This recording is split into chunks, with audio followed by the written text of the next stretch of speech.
History is a story with entire chapters deliberately removed. There exists a shadow archive of artifacts so unsettling, so contradictory, that they have been sidelined, dismissed, or entirely hidden from public view. This is the world of forbidden archaeology. We are about to embark on a journey through 40 of these suppressed discoveries, each one a puzzle piece that does not fit the official picture of our past. By the end, you will possess a catalogue of evidence that challenges everything you thought you knew about ancient civilizations. We will examine a battery older than Rome, a map that shows Antarctica without ice, and skeletal remains that defy explanation. What do you believe is the most powerful secret our past is keeping from us? Our first artifact sits quietly in a museum, a simple clay jar no larger than a hand. Discovered in the 1930s near Baghdad, this Parthian relic dates from roughly 2,000 years ago. Inside, archaeologists found a copper cylinder sealed with asphalt housing an iron rod. When filled with an acidic liquid like vinegar or wine, this unassuming arrangement becomes something extraordinary. It functions as a basic galvanic cell, capable of producing a small but measurable electric current. This is the Baghdad battery. The implications are quietly staggering. Conventional history teaches that the principles of electricity were not harnessed until centuries later, with names like Volta and Galvani.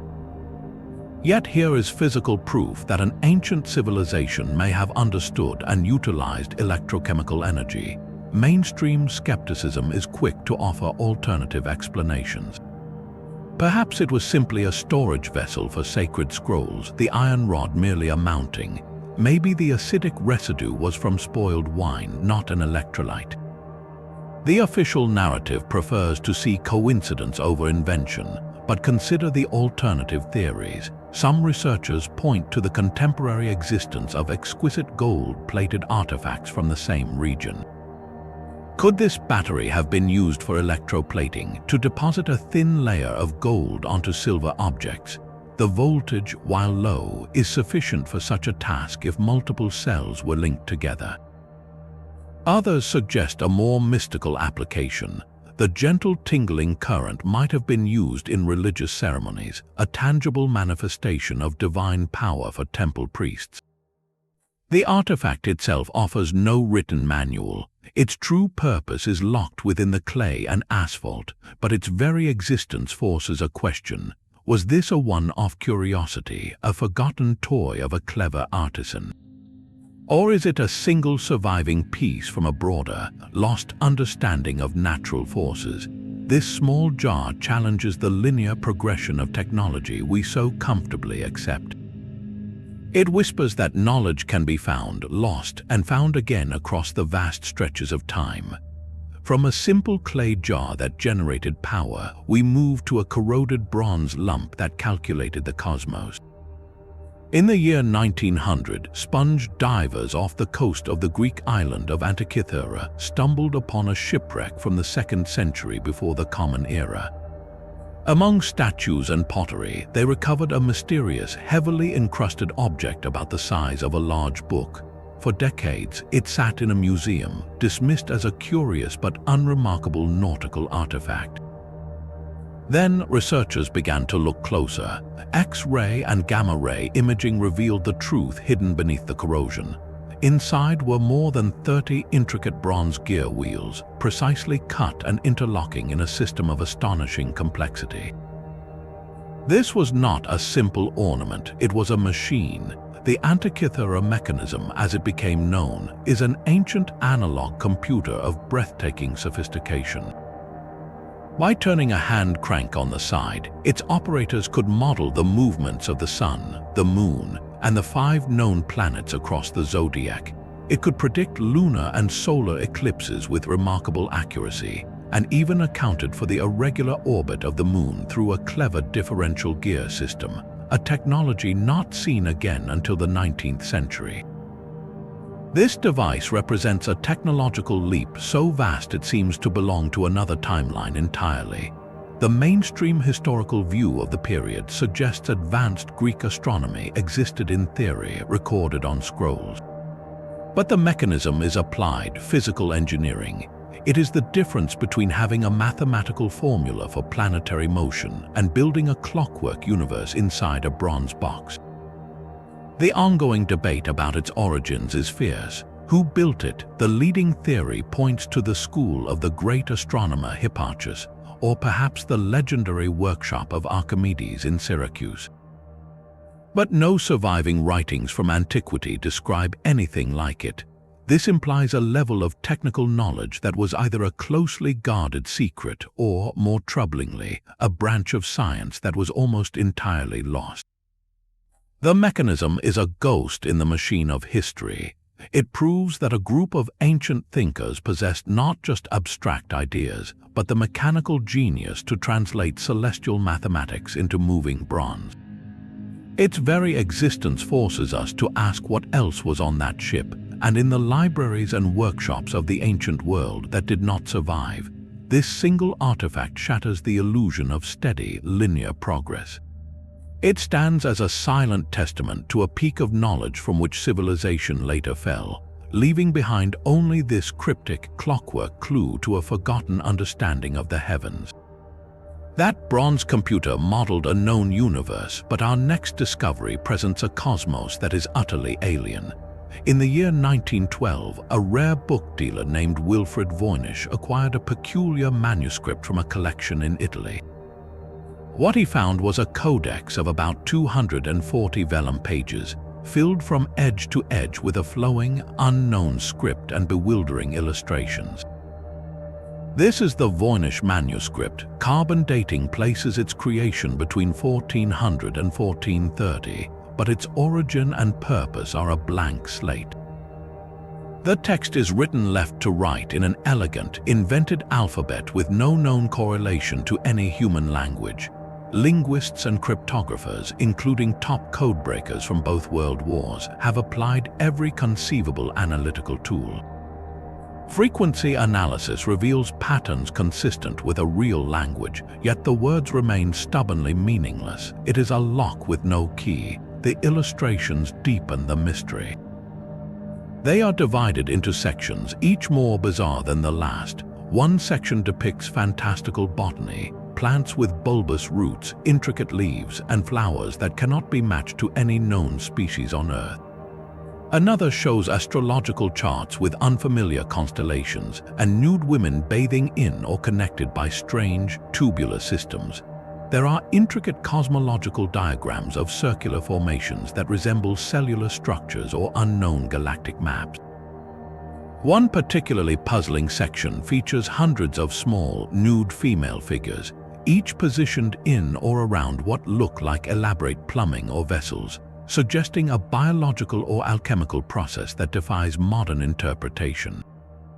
The theories attempting to explain it are as varied as its pages. The mainstream academic stance often leans toward an elaborate Renaissance hoax, created to fetch a high price from a gullible noble fascinated by the occult. Yet, the statistical properties of the script are incredibly complex for a meaningless fabrication. Other scholars propose it is an encoded herbal or pharmacological text, its strange plants representing lost medicinal knowledge. More speculative ideas suggest it is the work of a lone genius with a unique form of synesthesia, or even a relic from a small, isolated culture that vanished without a trace. Every page is a closed door. To look at the Voynich manuscript is to stare into the abyss of lost human thought. It is not merely a book that cannot be read, it is a window into a worldview we cannot reconstruct. The frustration it embodies is profound. Here is a tangible object held in our hands that represents a complete and total breakdown in communication across time. It is the ultimate forbidden text, not because its contents are dangerous, but because they are forever just out of reach. A haunting reminder of how much of the human story is written in ink we can no longer understand. The frustration of an unreadable book gives way to a tale where the message was supposedly decoded, with consequences that shake the very foundations of human history. Our journey now takes us high into the remote Bayan Kara Ula Mountains on the border between China and Tibet.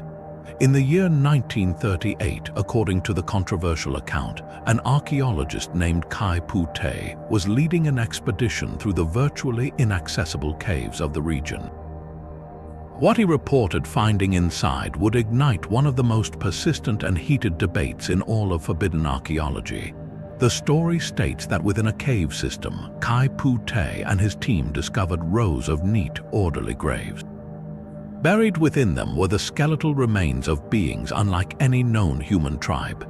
The skeletons were described as strikingly small, with abnormally large, elongated skulls and delicate frames. Scattered around these remains were hundreds of stone discs, each roughly 9 inches in diameter, with a perfect hole in the center. They resembled stone phonograph records. Each disc was said to be inscribed with a continuous, tiny spiral of hieroglyphic characters, a script unknown to any scholar. The initial assumption was that these were ritual objects from some lost pygmy tribe, and the findings were largely archived and forgotten for 2 decades. The narrative then takes its extraordinary turn. In the 1960s, a Chinese scientist named Nui allegedly took up the task of deciphering the spiraling script on the discs. His claimed translation, which was supposedly suppressed by the Beijing Academy of Prehistory, tells a story that is the stuff of science fiction. The inscriptions reportedly describe a spacecraft from a distant star system that crash-landed in the mountains 12,000 years ago. The survivors, unable to repair their ship, were the beings called the Dropa. They sought refuge in the caves and attempted peaceful contact with the local Ham tribes, but were met with fear and hostility. The discs, according to this translation, are the recorded history of these stranded extraterrestrial visitors. Mainstream archaeology dismisses the entire Dropa stone saga as a layered hoax or a profound case of misidentification. No credible institution has ever verified the existence of the discs or the skeletons. Skeptics argue the original expedition report by Kai Pu-te is either fabricated or grossly exaggerated, that the skeletons were likely those of known, short-statured peoples like the Han or Qiang, and that the discs themselves, when photographs have surfaced, resemble common bai or ceremonial jade discs with no microscopic writing. The story is often traced to a speculative article in a German magazine, which then snowballed into UFO lore, yet the story persists with remarkable tenacity. Why does this particular tale, so thoroughly debunked by official channels, hold such power in the realm of forbidden knowledge? The answer lies in its perfect archetype. It combines mysterious artifacts, anomalous physical remains, and a translated narrative that provides a complete, if shocking, explanation. It offers a tangible, if unverifiable, answer to the question of our origins that is far more dramatic than standard archaeological models. The Dropa stones represent the ultimate forbidden discovery, not because they are proven, but because they symbolize the deep human desire for a cosmic connection, and the suspicion that our past might be far more star-filled than any textbook dares to admit. They live on in the shadows, a cautionary tale about how easily a need for wonder can blur the line between evidence and legend. Legends of lost worlds often remain just that, but sometimes a piece of paper makes the impossible seem tangible. In the year 1929, inside the dusty archives of Istanbul's Topkapi Palace, a fragment of a much larger world map was rediscovered. It was drawn on gazelle skin in 1513 by an Ottoman admiral and cartographer named Piri Reis, who noted in the margins that he had compiled it from 20 source maps, some dating back to the time of Alexander the Great. At first glance, the surviving portion is a remarkable historical document, showing the coastlines of West Africa and the eastern bulge of South America with a precision that startles scholars. But it is the map's southern edge that ignites a firestorm of controversy. There, below the Atlantic Ocean, the map depicts a landmass. Piri Reis labeled it, but the text is damaged. Many researchers who study this anomaly believe it represents the northern coastline of Antarctica. The problem, according to conventional history, is catastrophic. Antarctica was not officially discovered until 1820, and its coastline, this map seems to show, is not buried under miles of glacial ice as it has been for at least 6,000 years.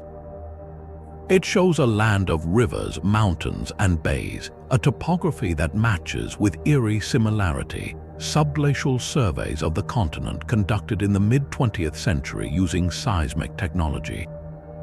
How could a 16th century Ottoman admiral have charted a continent hidden under an ice sheet for millennia?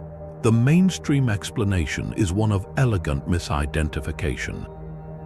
Skeptics argue the landmass is not Antarctica at all, but a speculative, distorted extension of the southern coast of South America, a common cartographic error of the period known as the Terra Australis myth. They point out that the map contains clear inaccuracies, like the merging of the Amazon River with the Paraná River basin. The similarities to the subglacial coastline, they say, are a product of selective interpretation and coincidence, where a few squiggles on old parchment are forced to align with modern data. The forbidden archaeology perspective, however, listens closely to Peary Rice's own notes. He cited ancient source maps. This opens a door to a staggering possibility. Could his chart be a copy of a copy, tracing its lineage back to a seafaring civilization from a time when Antarctica was indeed ice-free? Some geologists point to a warm period in Antarctica ending around 6,000 years ago, a window when such a coastline could have been mapped by human eyes. The map, then, is not an Ottoman creation, but a medieval photocopy of a prehistoric original. This single piece of parchment becomes a ghost image of a lost epoch. It suggests that advanced exploration and cartography existed long before the rise of any known classical civilization, and that this knowledge was preserved in scattered fragments in libraries like Alexandria, only to be copied by later scholars who no longer understood what they were seeing. The Peary Rice map forces a difficult choice. Do we dismiss it as a curious artifact of Renaissance guesswork, a happy accident of ink and imagination? Or do we accept its most radical implication, that it is a faded echo from an age when our planet looked profoundly different, charted by navigators whose names and nations are utterly lost to time? It is a testament written in coastline, a silent argument for a chapter of human history that remains carefully omitted from every standard textbook. A map showing an ice-free continent is a puzzle of perspective, but our next discovery is a physical object that should not exist, held in the hand and defying the very timeline of life on Earth. In the summer of 1934, near the small town of London, Texas, a couple walking along a creek bed made an astonishing find. Protruding from a solid chunk of rock was a piece of wood, and embedded firmly within it the unmistakable iron head of a hammer. This was not merely lying on the ground. The London hammer, as it became known, was completely encased within the concretion of Cretaceous rock, a formation dated by geologists to be over 100 million years old. The visual is jarring. The hammerhead is of a classic 19th century American design, with a slightly pitted but clearly forged iron head and a wooden handle that has since petrified, turned to stone itself from the inside out. It looks like a tool a carpenter might have used, yet it is imprisoned in stone that formed when dinosaurs ruled the planet. The geological conundrum is absolute. How does a clearly man-made object become sealed inside mineral deposits that predate humanity by tens of millions of years? The mainstream scientific explanation focuses on the process of concretion. Minerals in water can precipitate around an object, cementing it into a hard nodule relatively quickly. In geological terms, skeptics argue the hammer is not actually inside Cretaceous bedrock, but rather inside a much younger, harder limestone concretion that formed around it in a few centuries, perhaps from the mineral-rich waters of the creek. They point to the fact that the exact rock matrix was never rigorously tested in situ by independent geologists, and that the original finders broke it open, losing critical context. The hammer, they say, is likely a few hundred years old at most, a tool lost by a settler or miner, around which nature built a stony shell. The forbidden interpretation, favored by creationist researchers, takes the surrounding rock at its stated age. For them, the London hammer is a literal, in-your-face relic of antediluvian civilization, proof that humans coexisted with dinosaurs and that the standard geological column is profoundly wrong. It is an out-of-place artifact of the most direct kind, a modern implement in an ancient world. The hammer sits in a private museum, a quiet, heavy rebuke to conventional timelines. To hold it is to hold a paradox. Do we trust the established dating of the rock, which makes the hammer an impossibility? Or do we question the context of the discovery, which makes it a fascinating but explainable oddity? This single tool forces a confrontation between two entirely different ways of seeing deep time. It is either a stunning clue to a forgotten human past or a masterclass in how nature can fool us, wrapping the mundane in a shell of mystery. The London hammer does not whisper its secret. It simply is a blunt object lodged in the crack between our understanding of history and the stubborn, concrete reality of the physical world. That hammer was a paradox in stone, but the next artifact presents a mystery wrapped in a geological riddle. In February 1961, 3 men searching for geodes in the mountains near Olancha, California, cracked open what they thought was a promising specimen. Inside the hollow, hard shell, they did not find the expected crystal cavity. Instead, they discovered a mechanical object. At its core was a metallic, 2 mm thick shaft. Surrounding this was a hexagonal ceramic or porcelain collar, white in color. Encasing all of this was a sleeve of what appeared to be corroded copper. To anyone familiar with early 20th century automotive parts, the resemblance was uncanny. It looked for all the world like a spark plug from a 1920s era automobile, specifically a model made by the Champion Company. They called it the Coso artifact. The immediate and obvious question was how a piece of early industrial technology could become the center of a geode, a mineral formation that typically takes hundreds of thousands, if not millions, of years to develop. The discoverers took the object to a geologist who reportedly examined the surrounding crust and estimated its age at around 500,000 years. An X-ray was performed, revealing further internal structure, including what seemed to be a tiny metallic washer or spring at the end of the shaft. The story, as it spread through fringe publications, was sensational. Here was definitive proof of advanced technology in deep antiquity, a spark plug from a civilization that drove machines long before recorded history. The mainstream counter-argument is grounded in a closer look at the object itself and the processes of nature. Skeptics, including later investigators, pointed out that the geode was not a true geode at all, but a hard clay concretion known as an ironstone nodule, which can form much more rapidly around a foreign object. The internal composition, they argued, matched a 1920s Champion spark plug almost perfectly, down to the hexagonal porcelain insulator. The corrosion and mineral accretion, while impressive, could have accumulated in just a few decades in the right mineral-rich soil. The most plausible explanation, they insist, is that a spark plug from a miner's or prospector's vehicle was lost in the desert, became coated in mud and minerals, and through a process called diagenesis, hardened into a convincing-looking stone shell over a matter of years, not millennia. Yet, the mystery was compounded by the artifact's fate. After a brief period of publicity and examination, the Coso artifact vanished. The discoverers claimed it was stolen, while others suggest it was simply misplaced or hidden after the initial controversy. Its current location is unknown. This disappearance is what truly fuels the forbidden narrative. Without the original object available for modern, rigorous testing with advanced technology, all conclusions remain speculative.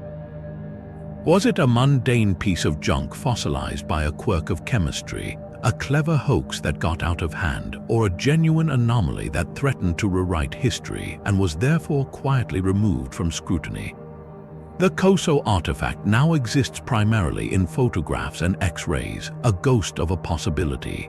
It serves as a cautionary tale about the fragility of evidence in the world of anomalies. It forces us to ask whether some discoveries are too inconvenient to be preserved, or if their mystery is simply more powerful when they slip back into the shadows from which they came, leaving behind only a tantalizing, unanswerable question. The vanished spark plug leaves us with only questions, but in a Cairo museum case, a different kind of machine sits in plain sight. It is a small object carved from sycamore wood, discovered in 1898 in a tomb near Saqqara, Egypt, and dated to approximately 200 BCE. At first glance, it is catalogued simply as a bird figurine, but look closer and the form becomes unsettlingly familiar.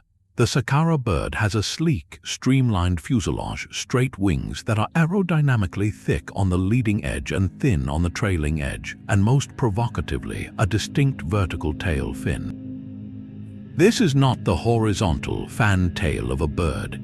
It is the vertical stabilizer of an aircraft. The debate around this 7-inch artifact is a perfect microcosm of the clash between orthodox and alternative archaeology. The mainstream Egyptological position is firm and straightforward. It is a stylized bird, perhaps a falcon, a common religious symbol. The vertical tail is simply a bird's tail viewed from the side, or perhaps a stylized representation of the feathers. It was a child's toy, a ceremonial object, or a decorative piece for a noble's shelf. To suggest otherwise, they argue, is to impose modern concepts onto ancient symbolism, a classic case of seeing what you want to see. But the forbidden perspective asks us to look at the object not as an art historian, but as an engineer. The design principles embedded in its shape are not merely decorative. The wings are asymmetrical, a feature that in aerodynamics creates lift. The angle of the wings relative to the body, the dihedral, provides inherent stability in flight. That vertical tail fin is crucial. It prevents yawing or side-to-side motion, something a bird in flight does not require in that form, but a fixed-wing glider absolutely does. In the 1970s, a man named Kolul Messiha, an Egyptologist and model plane enthusiast, studied the artifact and became convinced it was a scale model of a monoplane glider. He noted that ancient Egyptian artisans always depicted birds with legs, eyes, and painted feathers. The Saqqara bird has none of these. It is a clean, functional form. The most compelling chapter in this story came when modern engineers built accurate, scaled-up replicas of the artifact. When launched by hand, these models did not tumble or stall. They flew, with slight adjustments like adding the small horizontal stabilizer that Messiha theorized might have broken off. The replicas demonstrated smooth, stable gliding capabilities. These tests do not prove the ancient Egyptians had aviation, but they do prove one thing conclusively. The Saqqara bird is not just a bird. Its shape embodies principles of aerodynamics that work in the real world. So what was it? Was it the toy of a genius artisan who intuitively understood flight? Was it a model of a ceremonial barge or weather vane, accidentally aerodynamic?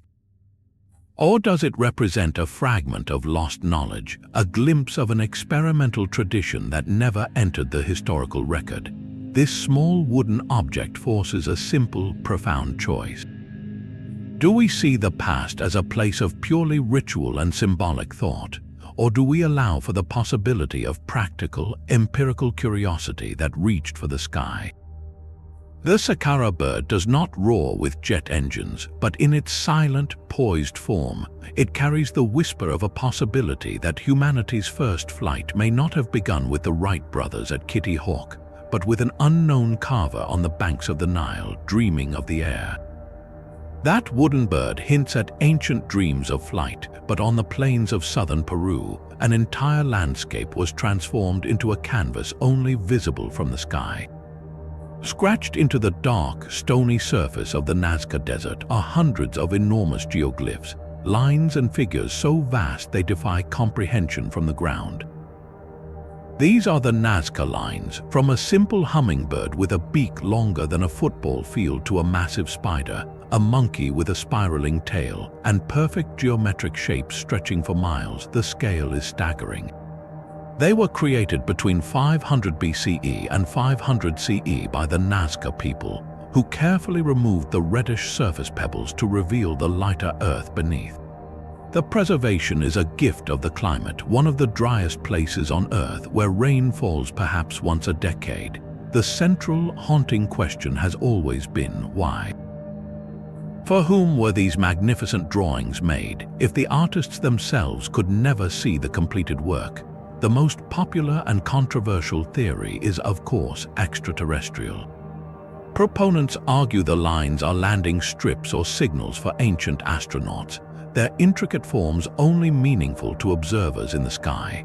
A related, more grounded idea suggests the Nazca developed primitive hot air balloons, using fabric and fire to achieve brief flights for surveying their work. There is some tantalizing, if thin, evidence for this, including local legends and ancient pottery that seems to depict balloon-like objects. Mainstream archaeology offers a different, deeply spiritual interpretation. Researchers point to the line's connections to water sources and astronomical alignments. Many lines converge on hillsides that served as ceremonial centers. The animal figures are linked to fertility and water in Nazca cosmology, the spider to rain, the hummingbird to the vital mountain springs. The leading theory today is that the lines were ritual pathways walked by priests during ceremonies to invoke the gods for water in this brutally arid land. The act of creating and maintaining the lines was itself a form of worship, a communal prayer etched into the earth. So why does this well-studied site belong on a list of forbidden knowledge? Because the scale of the endeavor whispers of a coordination and purpose that still feels just out of reach. Accepting the ritual pathway explanation does not fully answer the engineering marvel. How did they achieve such perfect proportionality and straight lines over miles without a high vantage point? Simple surveying methods using stakes and ropes are demonstrably possible, yet the precision remains awe-inspiring. The true forbidden element is the implication of a society so unified in a single, monumental vision that they spent centuries carving messages not for themselves but for their deities in the sky above. It represents a loss of that scale of collective purpose. The Nazca lines are not hidden in vaults, they are protected under the open sky. What is suppressed is not their existence, but the profound challenge they pose to our modern imagination.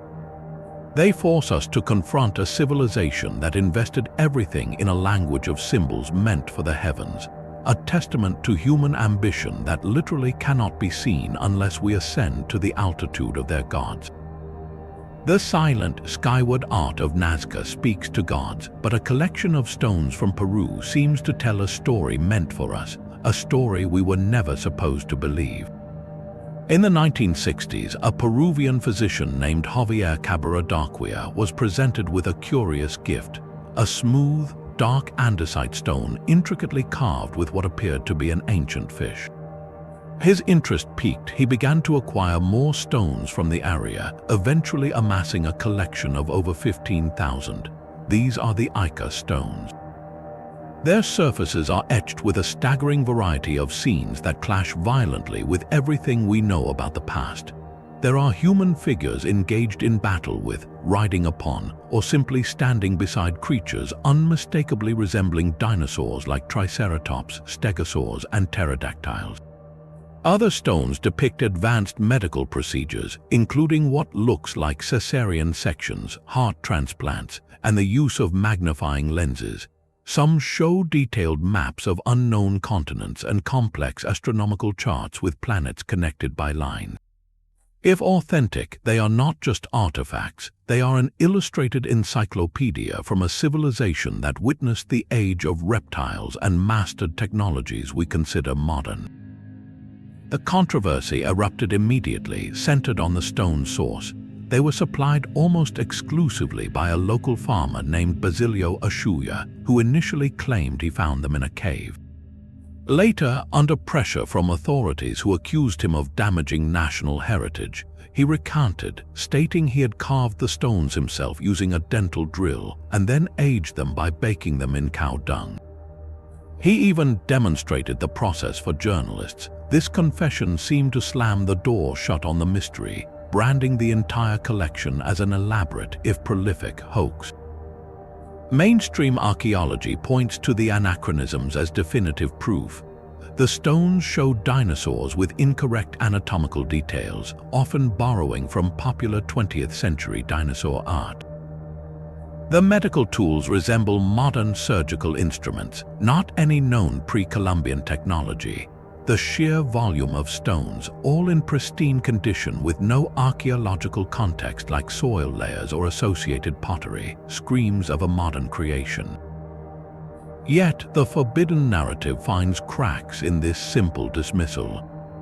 Why would an uneducated farmer working alone possess such a wide-ranging knowledge of paleontology, astronomy, and surgical technique to produce thousands of consistently themed forgeries? Some researchers note that a few stones were reportedly found in ancient burial sites by other individuals before Shuya's story became public. Cabrera himself argued the farmer's confession was coerced to avoid jail time for selling artifacts, and that the true ancient origin was being covered up to protect the historical paradigm. The stones themselves are heavy, their carvings deep and weathered in a way that some geologists argue suggests great age, though such weathering can be faked. The most provocative question is not whether Shuya carved some of them, but whether he carved all of them. Could he have stumbled upon a genuine cache of ancient stones and, seeing their value, begun mass-producing copies to meet demand, muddying the waters forever? The images are undeniable in their impact. To hold one is to hold a paradox, a clear depiction of a world that, according to science, never existed. They represent the ultimate forbidden knowledge, not because they are locked away, but because they have been officially branded as fake, their message discredited before it could be fully heard. They stand as a testament to a powerful human desire, either the desire of a forger to create a sensation, or the far more profound desire to believe that our history is infinitely stranger and more wondrous than we have been led to accept. The Ica stones depict humans alongside dinosaurs, but other legends speak of a time when humanity itself towered over the landscape. For centuries, across nearly every continent, folklore has whispered of a lost race of giants. These are not mere myths. Throughout the 19th and early 20th centuries, American newspapers were filled with astonishing reports from archaeological digs. The front page of the New York Times on December 20, 1891, detailed the discovery of a giant human skeleton measuring 7 feet 4 inches in a burial mound in Ohio. Similar articles from Pennsylvania, Wisconsin, and West Virginia described skeletons ranging from 7 to over 9 feet tall, often found with oversized stone tools and weapons. In the Middle East, explorers reported finding enormous sarcophagi and femurs of colossal size. These accounts were treated as serious news, not sensational fiction. The evidence, however, began to vanish. The skeletons described in those crumbling newsprint articles are almost never found in museum collections today. Official institutions explain them away as misidentified mastodon or mammoth bones, a common error for untrained excavators of the era. A large, weathered human femur could be mistaken for a small elephant bone, and the shape of a massive pelvis might fuel a vivid imagination. The Smithsonian Institution, often at the center of these tales, maintains that no such giant skeletons exist in their holdings, attributing the stories to hoaxes, exaggerations, or the tall tales of overzealous reporters. Yet the persistence of the narrative is its own kind of evidence. Why would so many independent reports from different states and countries all converge on the same extraordinary detail? Some researchers point to more than misidentification. They argue that certain conditions like gigantism or acromegaly could produce individuals of extraordinary size whose remains might later be interpreted as a separate race. But the legends speak of entire populations. The forbidden narrative suggests a coordinated effort to cleanse the historical record of these anomalies. Could it be that the discovery of a genuine ancient race of giants, beings mentioned in biblical texts like the Nephilim and in countless indigenous traditions, posed too great a threat to the emerging scientific understanding of human evolution? A world where giants once walked challenges our place in the deep past, suggesting cycles of creation and destruction where different forms of humanity rose and fell. These lost newspaper clippings are more than curiosities. They are ghost images of a forgotten chapter, a shadow history where the ground beneath our feet might still hold the bones of those who literally looked down on our ancestors. The idea endures not because of proven evidence in a glass case, but because it taps into a deep, archetypal memory of a time when the world was bigger, stranger, and inhabited by beings whose scale we can now only imagine in stories and forbidden reports. Legends of giants speak of a lost physical scale, but some artifacts are said to channel a different kind of power entirely. Locked away in museum vaults and private collections are objects of chilling beauty, the crystal skulls. Carved from single blocks of clear or milky quartz, the most famous is the Mitchell-Hedges skull, discovered in the 1920s by adventurer F. A. Mitchell-Hedges during an expedition in Belize. Its appearance is mesmerizing. It is a life-sized, anatomically perfect human skull, crafted with a separate, movable jawbone, all from one piece of rock crystal. The craftsmanship is so flawless, so impossibly precise, that it seems to defy the tools of any known ancient civilization. Legends quickly swirled around it. Some said it was a Mayan or Aztec relic used by high priests for divination, capable of showing the future when stared into under the right conditions. Others attributed psychic properties to it, claiming it could emit strange sounds, cause visions, or store the knowledge of lost Atlantis. It became the centerpiece of a mythology suggesting ancient cultures possessed not just skill, but a form of spiritual technology we can no longer comprehend. For decades, the skull's origin was a perfect mystery, its smooth surface offering no clues. Then, modern science turned its gaze upon these glittering enigmas.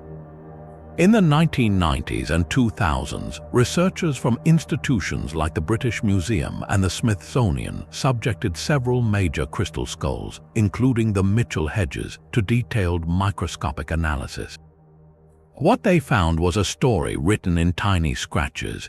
The surfaces showed precise, rotary tool marks consistent with 19th-century jewelers' equipment, specifically wheels and abrasives coated with diamond or carborundum, substances not available to pre-Columbian artisans. The polishing was too uniform, the symmetry too perfect for hand carving with sand, water, and stone tools. The evidence pointed overwhelmingly to a creation date in the 1800s, likely in Europe, during a booming fascination with antiquities and the occult. They were exquisite fakes, born from a blend of skilled lapidary work and a hungry market for the exotic. This scientific verdict should have ended the mystery. Yet the crystal skulls refused to fade into obscurity as mere hoaxes. Their enduring allure is the true forbidden knowledge here. They captivate because they represent an idea, a longing for a past where magic and technology were one. The flawless crystal embodies a perfection that feels alien, a cold, hard beauty that suggests a lost science of manipulating matter and perhaps even consciousness. Even knowing they are likely fabrications, we are drawn to the question they pose.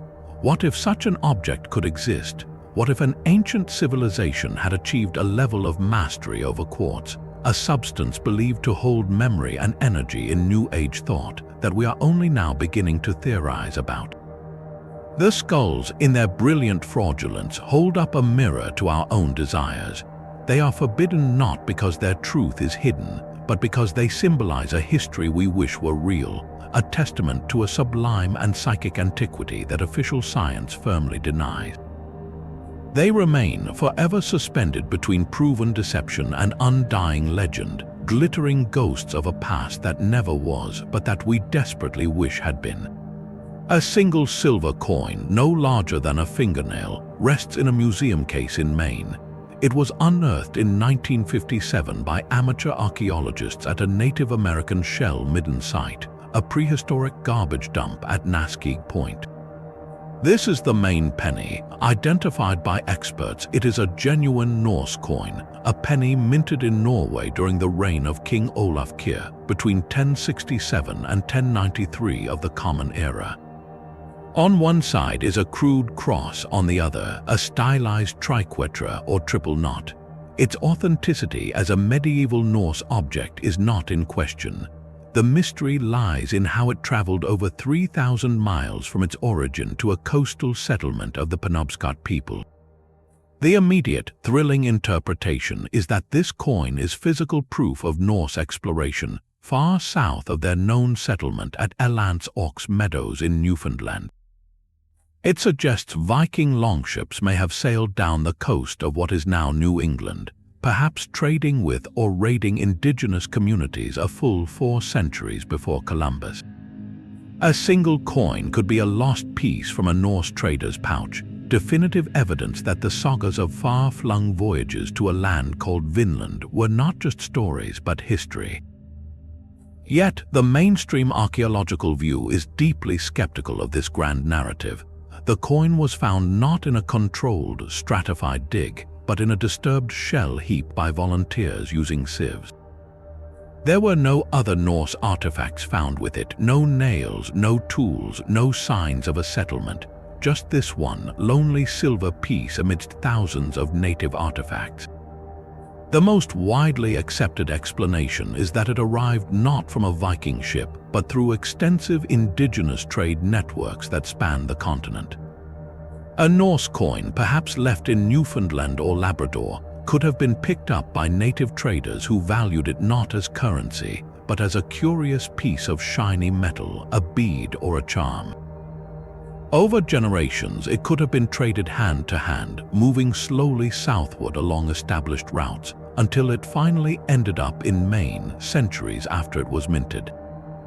This theory turns the coin from a marker of exploration into a testament to the incredible reach and connectivity of pre-Columbian America. So why does this tiny artifact remain so contentious, even as it is displayed in the Smithsonian? Because it represents the tantalizing, frustrating nature of a single data point. It is a fact without a story. It proves contact occurred, but not who made it, when or how. The forbidden narrative wants it to be a smoking gun, a key that unlocks a new chapter of history. The orthodox narrative insists it is an anomaly, a stray piece that proves nothing except that objects can travel in unpredictable ways. The Maine penny forces us to confront the fragility of our historical maps. It is a speck of silver that holds 2 entirely different worlds in balance, one where Norse sailors walked on New England shores, and another where a beautiful foreign object completed a centuries-long journey in the hands of people who had no idea of its origin, only its value as a thing of beauty. A single coin is a whisper, but a 200-pound slab of greywacke stone is a shout. In November 1898, a Swedish immigrant farmer named Olof Oman was clearing tree stumps from his field near Kensington, Minnesota, when he unearthed a flat, rectangular stone tangled in the roots of an aspen tree. Carved deeply into its face was a message in runic characters. When translated, the inscription told a harrowing tale. It read, 8 Goths and 22 Norwegians on an exploration journey from Vinland far to the west. We had camped by 2 skerries 1 day's journey north from this stone. We were out fishing one day. When we came home, we found 10 men red with blood and dead. A VM save us from evil. Have 10 men by the sea to look after our ship's 14 days journey from this island. Year 1362. If authentic, this was not just evidence of fleeting Norse contact, but a dated record of a tragic expedition deep into the heart of North America, 130 years after the last Viking settlements in Greenland were thought to have been abandoned. The Kensington runestone ignited a firestorm that burns to this day. From the moment it was presented to scholars, the verdict from the academic establishment was swift and brutal. Hoax, linguists and rhunologists pointed to a host of problems. The rune forms were a bizarre mixture, some from the older Germanic Futhark and others from the medieval Scandinavian Futhark, used in a way no known medieval carver would employ. The language itself was not Old Norse but appeared to be a modern Swedish dialect peppered with English loanwords. The date was written in a style considered anachronistic. To experts, it looked like the work of a 19th century Scandinavian farmer with a passing knowledge of runes, not a 14th century explorer. The story of its discovery under the roots of a tree was seen as a classic hoaxer's tactic, attempting to lend it age and credibility. For decades, the stone was dismissed as a curiosity, a testament to immigrant pride and perhaps a clever forgery. Yet the stone's defenders refused to let the matter rest. Their counter-arguments focus on evidence that cannot be easily explained by a simple hoax. Geologists have studied the weathering of the inscription grooves. The carving shows a heavy, mineralized coating called desert varnish and deep weathering rinds within the letters, a process that they argue would take a minimum of 200 years, far longer than the few decades between Oman's settlement and the stone's discovery. The specific pattern of the roots of the aspen tree, which was documented at the time, seemed to have grown in a way that conformed to the stone's presence, suggesting it had been in the ground for the tree's entire life, estimated at 40 to 70 years. Why would a forger go to such lengths, burying a 200-pound stone and waiting half a century for a tree to grow over it, with no guarantee anyone would ever find it? The Kensington runestone is the archetypal forbidden discovery. It presents a narrative so disruptive, placing Europeans in mid-continent America a century before Columbus, that the academic world has largely chosen to reject it entirely rather than risk the paradigm shift its acceptance would require. It forces a stark choice. Do we trust the linguistic analysis which declares it a modern fraud, or do we trust the geological and botanical evidence which suggests a much greater age? The stone sits in a museum in Alexandria, Minnesota, a permanent question mark etched in rock. It represents not just a mystery of origin, but a battle over who gets to write history. Is it the domain of university experts, or can a farmer's field yield a truth that textbooks are unwilling to print? Deep in the Australian bush, a 40-minute drive north of Sydney, lies a sandstone canyon that feels a world away from the outback. Here, carved into the rugged walls of the Brisbane Water National Park, are nearly 300 strange markings. They cover two parallel sandstone walls, a gallery of symbols that should not exist. These are the Gosford glyphs. To the untrained eye, they look unmistakably Egyptian. There are depictions of the god Anubis with his jackal head, the sacred Apis bull, the sun disk of Ra, and rows of classic hieroglyphic characters. The immediate, visceral reaction is one of dislocation. This is not the Nile Valley, it is the land of the Ku-ring-gai people, over 9,000 miles from the pyramids. The official explanation from archaeologists and Egyptologists is swift and dismissive. This is a modern hoax and not a particularly sophisticated one. The story, they say, begins in the 1970s.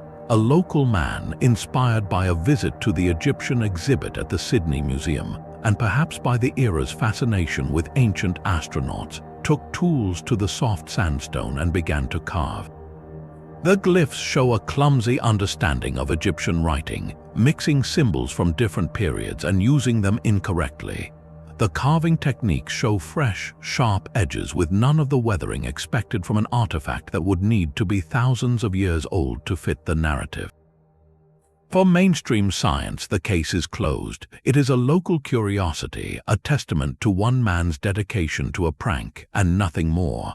But to stand before the panels is to feel the weight of the contradiction. The alternative theory, championed by a handful of rogue researchers, points to details that complicate the simple hoax narrative. Some of the glyph sequences, they argue, are not random. They appear to spell out names, including that of a poorly documented pharaoh from Egypt's early dynastic period, a ruler not commonly known in the 1970s. The layout of the carvings follows a traditional Egyptian format with a header line and organized panels, suggesting a knowledge beyond a casual museum visitor. Even more compelling to believers are the geological assessments from some investigators who claim the patina within the carvings. The dark mineral coating shows signs of significant age, potentially centuries, not decades. They ask, could a forger in the 70s have perfectly simulated the complex chemical weathering of sandstone in the Australian climate? The site is a ghost in the official record, ignored by universities and heritage departments. No archaeological survey has been commissioned, no peer-reviewed paper takes it seriously. This dismissal is precisely what fuels the forbidden knowledge narrative. Why not simply test it? Why not bring in geologists to date the patina conclusively, or linguists to do a digital analysis of the glyph sequences against known Egyptian texts? The lack of interest is seen by alternative historians as proof of a paradigm protecting itself. To acknowledge even the possibility of ancient Egyptian contact with Australia would unravel not just regional history, but the entire story of human migration and maritime capability. It suggests a global network of exploration that predates Captain Cook by millennia. So we are left with two stories etched in stone. One is a tale of a lonely forger in the 20th century, creating an elaborate puzzle for future generations.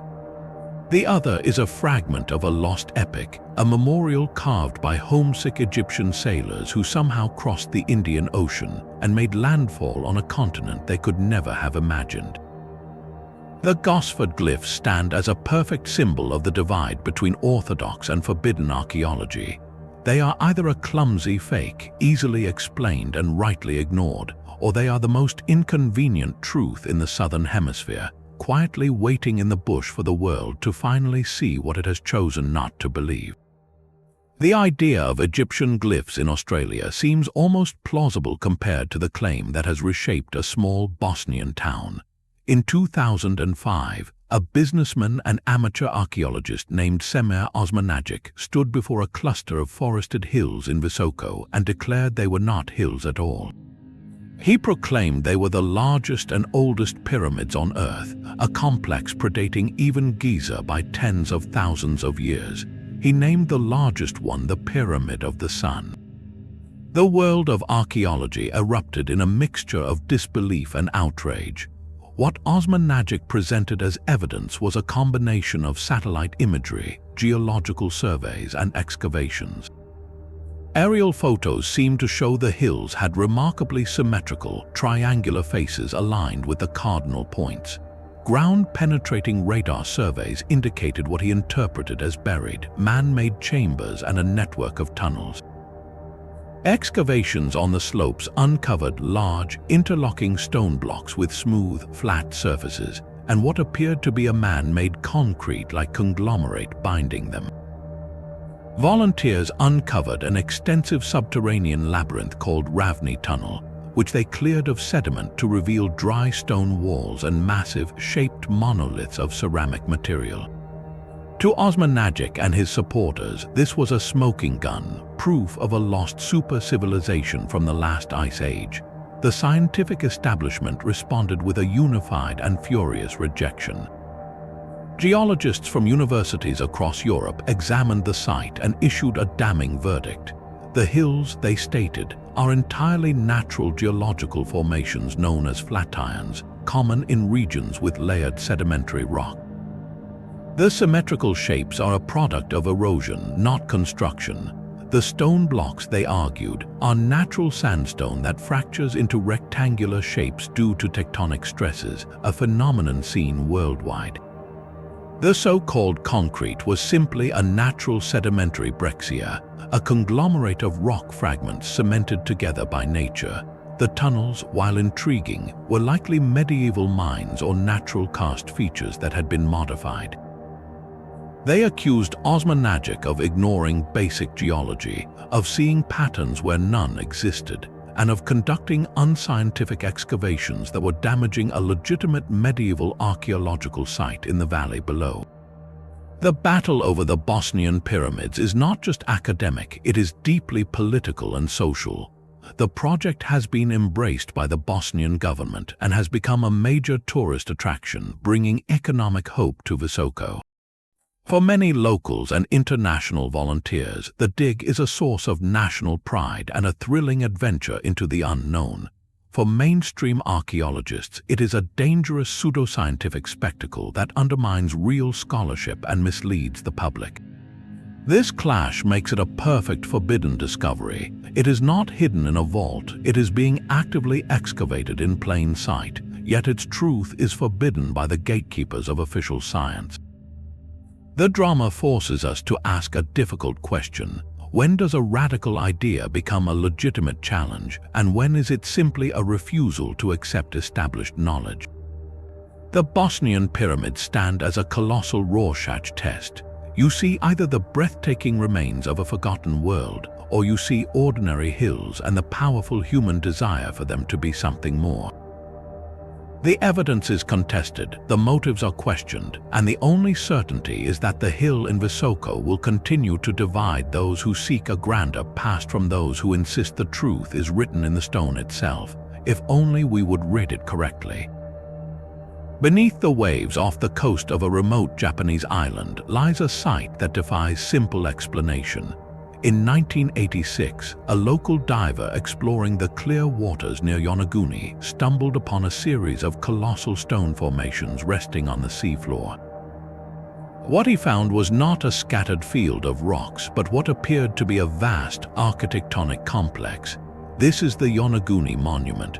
Rising from depths of up to 100 feet, the main structure is a massive rectangular platform over 500 feet long and 130 feet wide.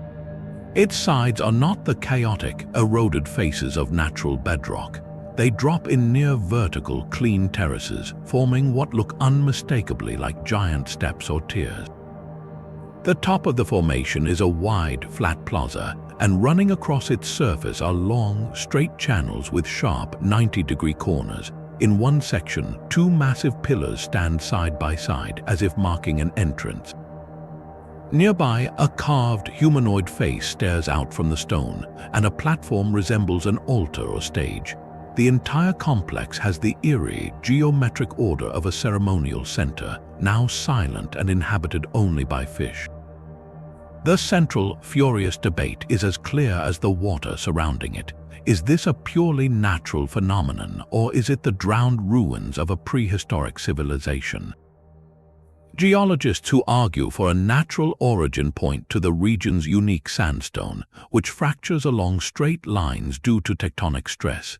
The powerful currents of the area, they say, could have scoured and eroded the rock over millennia, creating the flat plains, steps, and channels through entirely natural processes of weathering and splitting.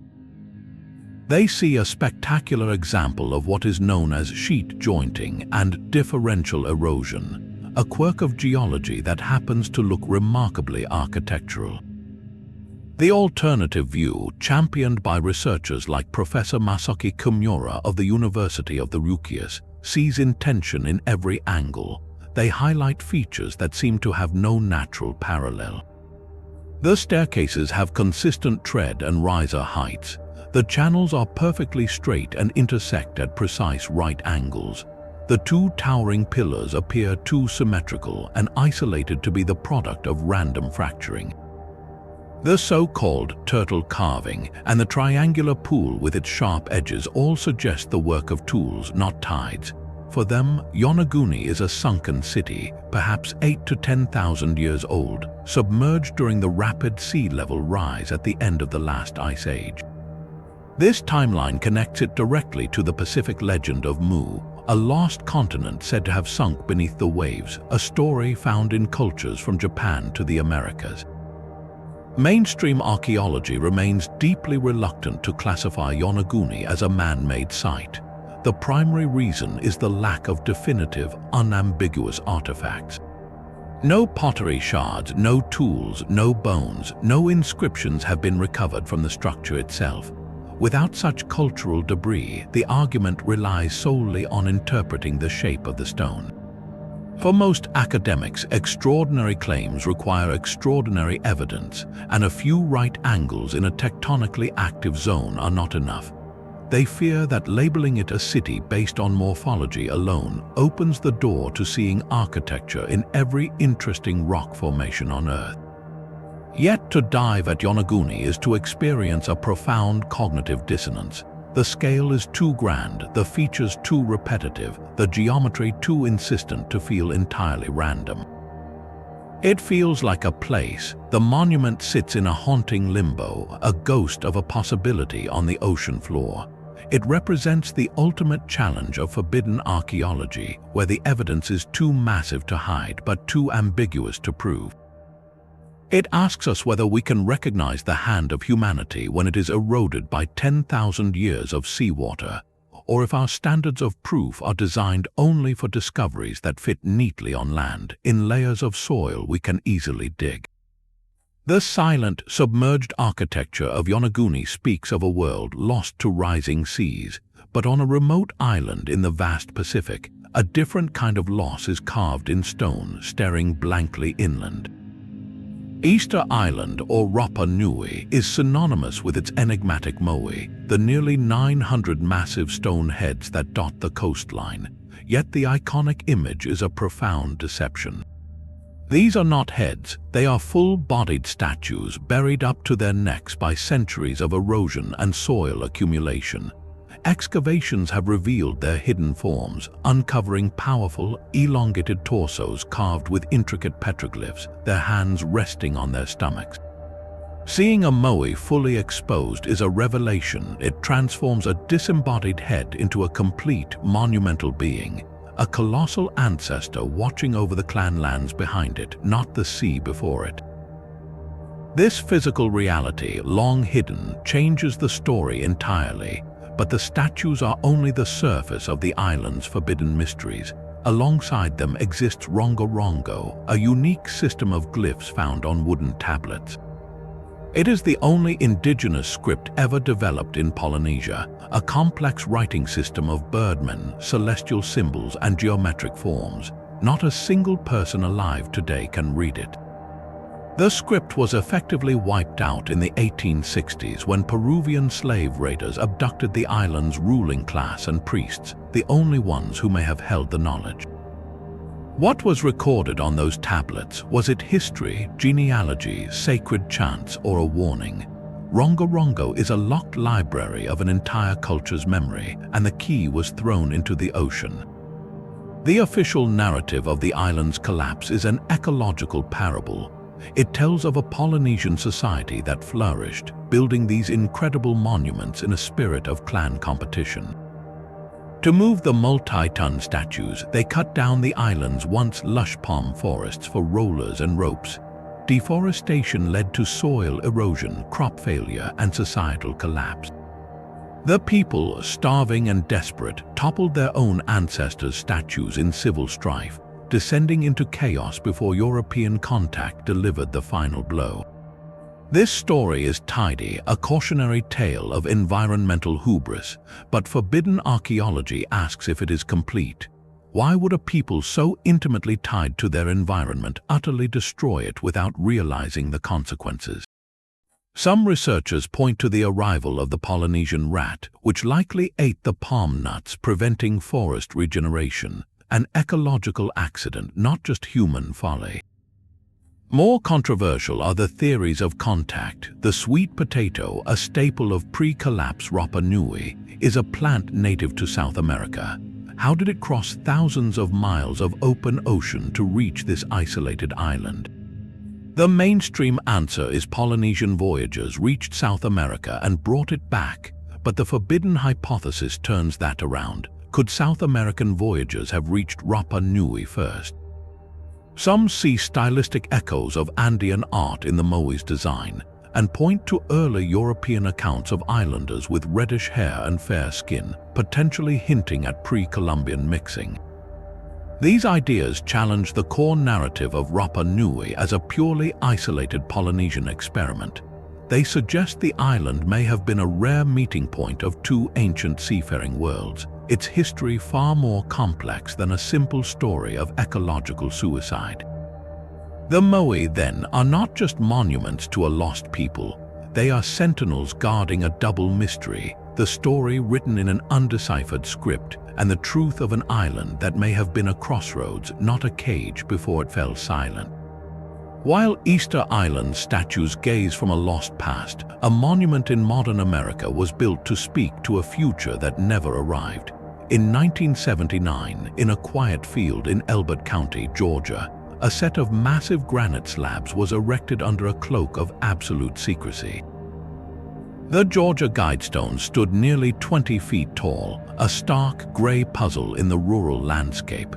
They were inscribed with 10 directives, carved in 8 of the world's major languages, a set of instructions for a hypothetical post-cataclysm civilization. The first and most controversial guideline read, "Maintain humanity under 500 million in perpetual balance with nature." Others called for guiding reproduction wisely, unifying humanity with a living new language and leaving room for nature. The monument was capped with a slab that functioned as an astronomical calendar, with holes aligned to track the sun and a slot marking the North Star. It was a modern Stonehenge with a manifesto. The mystery began with its commissioning. The project was paid for by a man using the pseudonym R.C. Christian, who claimed to represent a small group of loyal Americans. He provided detailed plans to the local granite company but vanished after completion, his true identity never revealed. This anonymity fueled endless speculation. Was R.C. Christian a cipher for the Rosicrucian Order, a secret society with roots in esoteric Christianity? Was he a front for a think tank envisioning a depopulated, managed world? The stones did not say. They simply stood, an elegant and chilling vision of a controlled utopia or dystopia, depending on your view. For decades, they were a pilgrimage site for conspiracy theorists, New Agers, and the morbidly curious. The guidelines were interpreted as a blueprint for globalist domination, a plan to cull the human population to a fraction of its current size. Mainstream commentators largely dismissed them as the eccentric art project of a wealthy recluse, a provocative but ultimately meaningless folly. The debate ended abruptly on a summer morning in 2022 when an explosion severely damaged the monument. It was fully demolished later for safety reasons. The destruction felt like a verdict. To some, it was the removal of a dangerous, elitist icon. To others, it was the silencing of a vital, if uncomfortable, warning about sustainability and human conflict. The Georgia Guidestones now exist only in fragments and photographs, a forbidden artifact not from antiquity but from our own time. Their legacy is the question they posed in granite. Were they a benevolent guide for a future dark age, a sinister plot revealed in plain sight, or merely a philosophical sculpture that people read far too much into? Their power came from their ambiguity and their solid, undeniable presence. By destroying them, we did not erase the questions. We only proved how profoundly a few words carved in stone could unsettle the present by speaking so calmly about a forbidden future. Those modern stones spoke to a future, but much older tablets might whisper of a past we never knew existed. In the year 1961, archaeologists excavating a Neolithic settlement in Tartaria, Romania, unearthed 3 small, unbaked clay tablets buried alongside ancient human bones. Dated by carbon from associated materials to around 5,300 before the Common Era, these unassuming objects ignited a debate that cuts to the very heart of civilization's story. The tablets are covered in a series of symbols etched into the soft clay before it hardened. There are circles, lines, and what appear to be stylized figures, arranged in what some researchers insist are deliberate, organized rows. To the conventional archaeological eye, these are ritual objects, perhaps early counting tokens or decorative patterns with no linguistic meaning. The mainstream consensus is firm.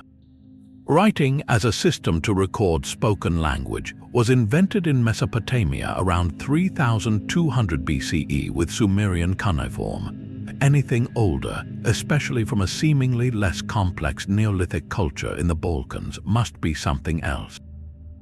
Experts argue the symbols are proto-writing at best, simple pictograms for religious rites or ownership marks, not a true script. They also point to the possibility of stratigraphic contamination, suggesting the tablets might have slipped into an older layer from a much later period, a common challenge in archaeology. But the forbidden interpretation sees a revolutionary pattern. Researchers who defy the mainstream timeline compare the Tartaria symbols to later writing systems from the region, including the Vinci symbols found on other artifacts across southeastern Europe.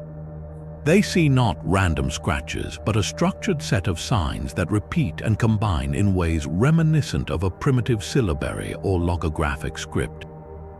The arrangement on the tablets, with groupings separated by lines, looks eerily like a precursor to later clay tablet formats used for record keeping.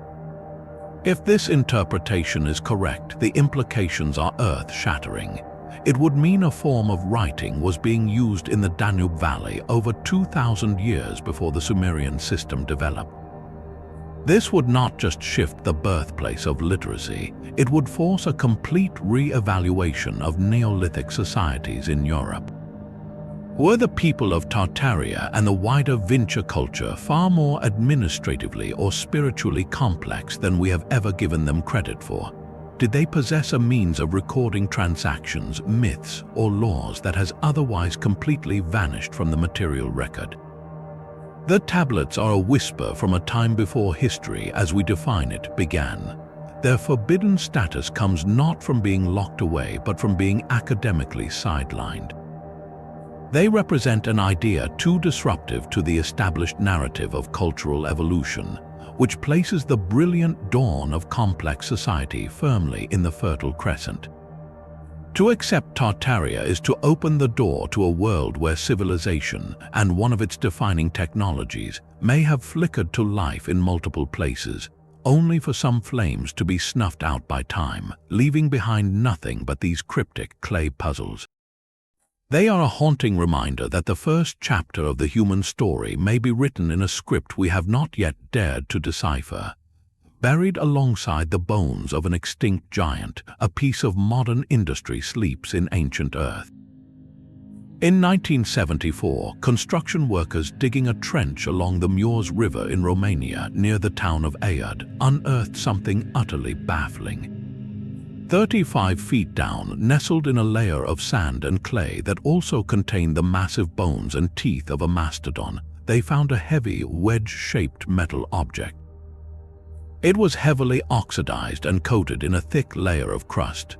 After cleaning, the object revealed a sleek, aerodynamic form with two perfectly round holes and what appeared to be machining marks along its sides.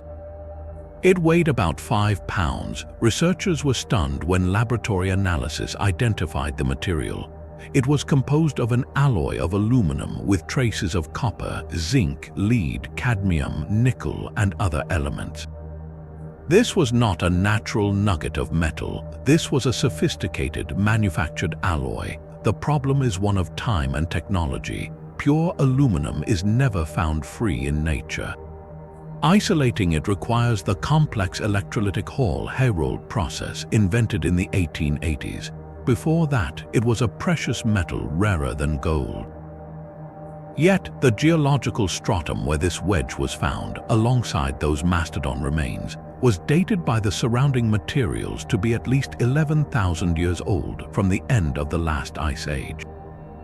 The visual is jarring. Imagine a tool that looks like it could be a part from a 20th century aircraft or a piece of heavy machinery, lying next to the bones of a creature that walked the earth when humans were hunter-gatherers. The mainstream scientific explanation reaches for a modern contamination theory. Perhaps, they argue, the object is indeed a piece of a modern excavator or drilling equipment, like a tooth from a backhoe bucket, which fell into the pit during earlier, unrecorded work and became lodged in the older layer. The mastodon bones, they suggest, could have been redeposited from elsewhere by river action, creating a false association. The alloy composition, while advanced, is consistent with 20th century industrial aluminum alloys. This theory provides a simple, if unsatisfying, answer.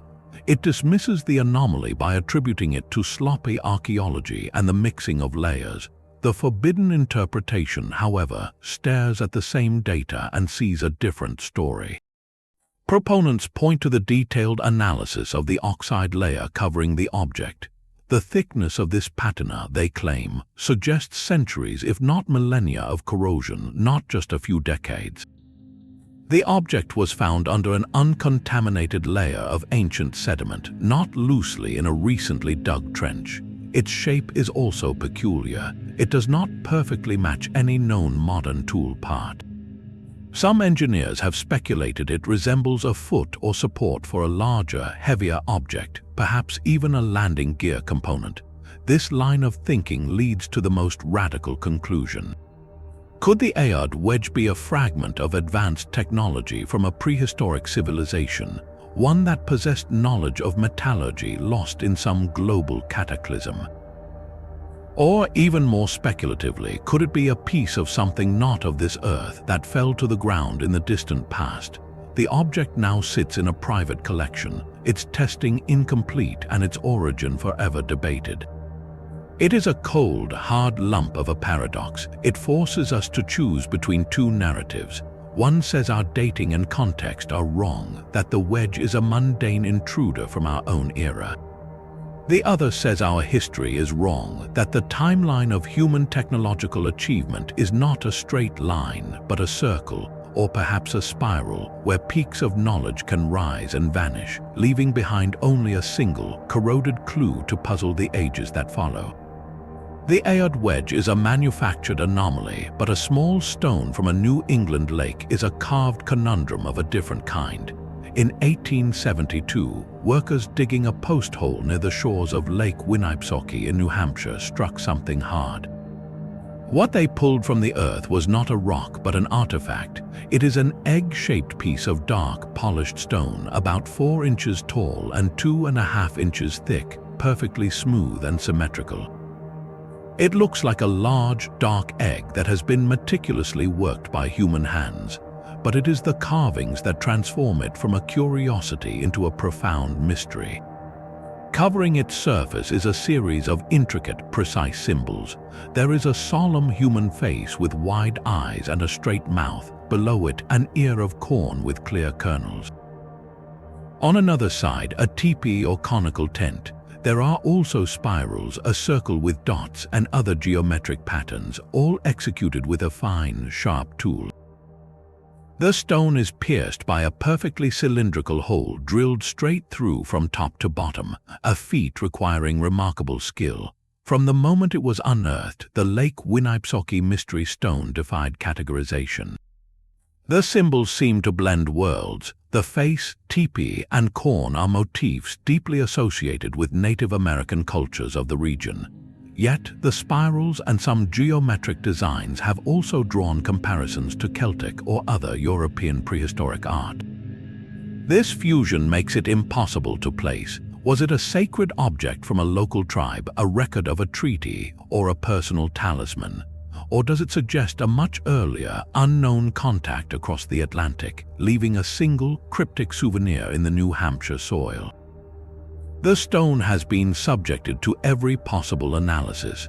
Geologists identified the material as a type of quartzite, but could not pinpoint its exact origin.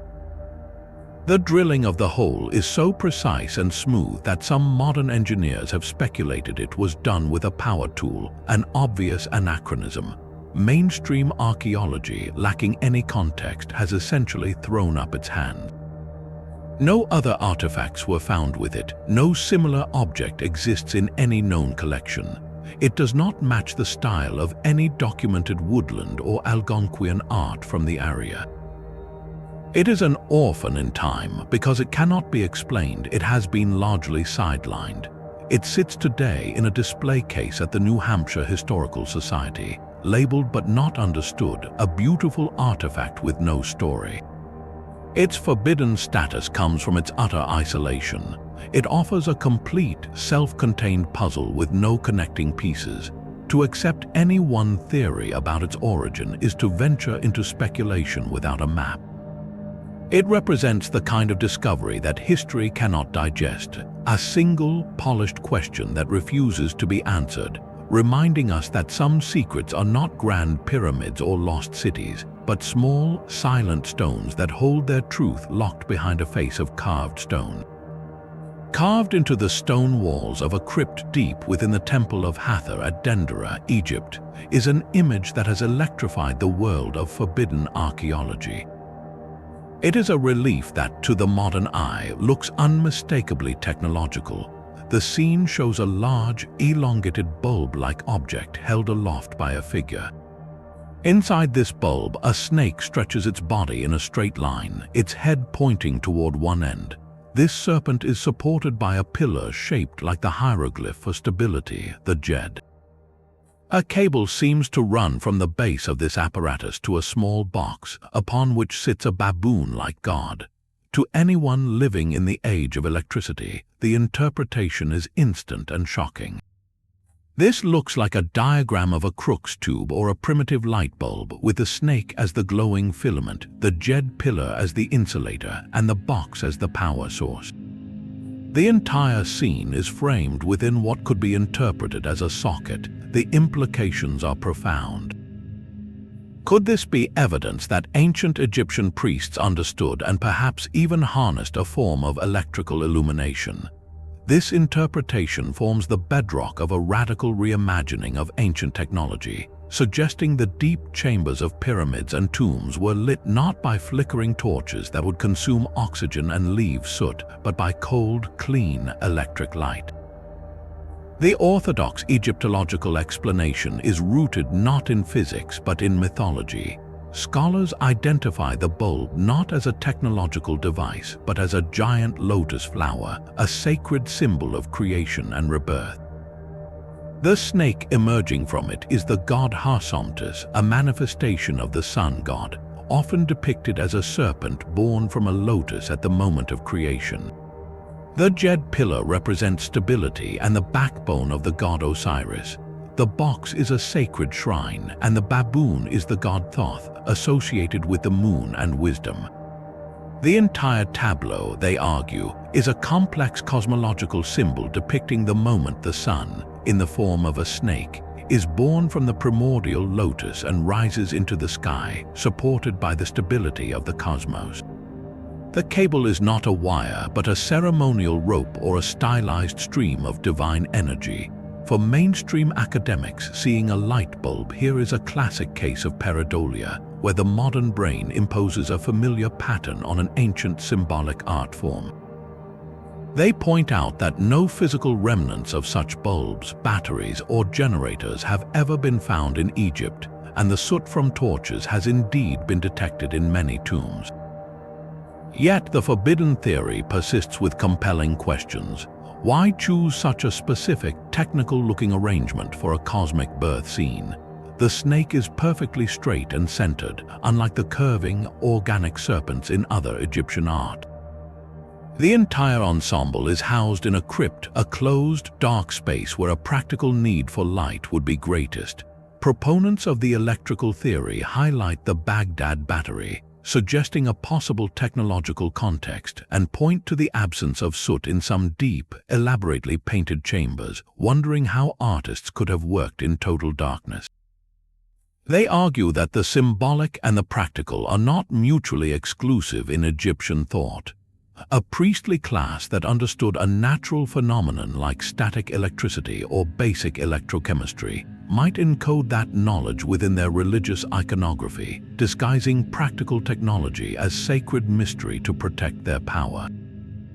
The Dendera relief, then, becomes a forbidden blueprint, a piece of lost science preserved as ritual art. It stands at the crossroads of two irreconcilable worlds. Is it a beautiful metaphor for the dawn of light, or a literal schematic for producing it? The stone offers no definitive answer, only that striking, silent image that continues to cast a very modern shadow on the ancient past. Deep within the jungles and river deltas of Costa Rica, a different kind of sculpture waits. These are not towering figures or cryptic glyphs, but forms of pure, silent geometry. Scattered across the Diquis Delta are hundreds of stone spheres, ranging in size from a child's plaything to colossal orbs over 2 meters in diameter, weighing more than 15 tons. Their perfection is what first steals your breath. Carved from granodiorite, a hard volcanic rock, they are so flawlessly rounded that modern engineers using precision tools would struggle to match their symmetry. To run a hand over their smooth, weathered surface is to feel a profound disconnect. This is the work of a pre-Columbian culture, likely the ancestors of the Boruca people, dating from around 600 to 1500 of the Common Era. But how, and more importantly why, did they create these monumental marbles? The mystery unfolds in layers. First, the creation. Without metal tools, the artisans would have used other stone hammers and abrasives like sand to painstakingly shape these boulders, a process that for the largest spheres could have taken generations. Then came transportation. Many of these spheres were found miles from the nearest quarry source. How did they move a 15-ton stone ball through dense jungle and across rivers? The most plausible theory involves a combination of log rollers, rope, and immense communal effort, a staggering feat of logistics and will. But the greatest enigma is their purpose. Why invest such colossal effort into making perfect spheres? The theories are as varied as the spheres themselves. Some researchers believe they were astronomical markers, arranged to point to celestial events or solstices, a stone calendar under the open sky. Others see them as symbols of power and status, placed near the dwellings of chiefs to signify authority and cosmic connection. A few note their placement along ancient pathways, suggesting they were territorial markers or even components of a vast, forgotten geomantic layout, aligning with spiritual energy lines in the landscape. Tragically, the full answer may be forever lost. When the spheres were rediscovered in the 1930s during United Fruit Company banana plantation clearings, many were dynamited by treasure hunters believing they held gold inside. Others were looted, rolled away to adorn government buildings and private gardens, ripped from their original context. Agricultural development plowed over the fields where they lay, scattering and burying the patterns of their arrangement. This destruction erased the archaeological codex. We have the words, the individual spheres, but we lost the sentence structure, the grammar of their placement. Today, the spheres sit in museums and town squares, magnificent yet mute.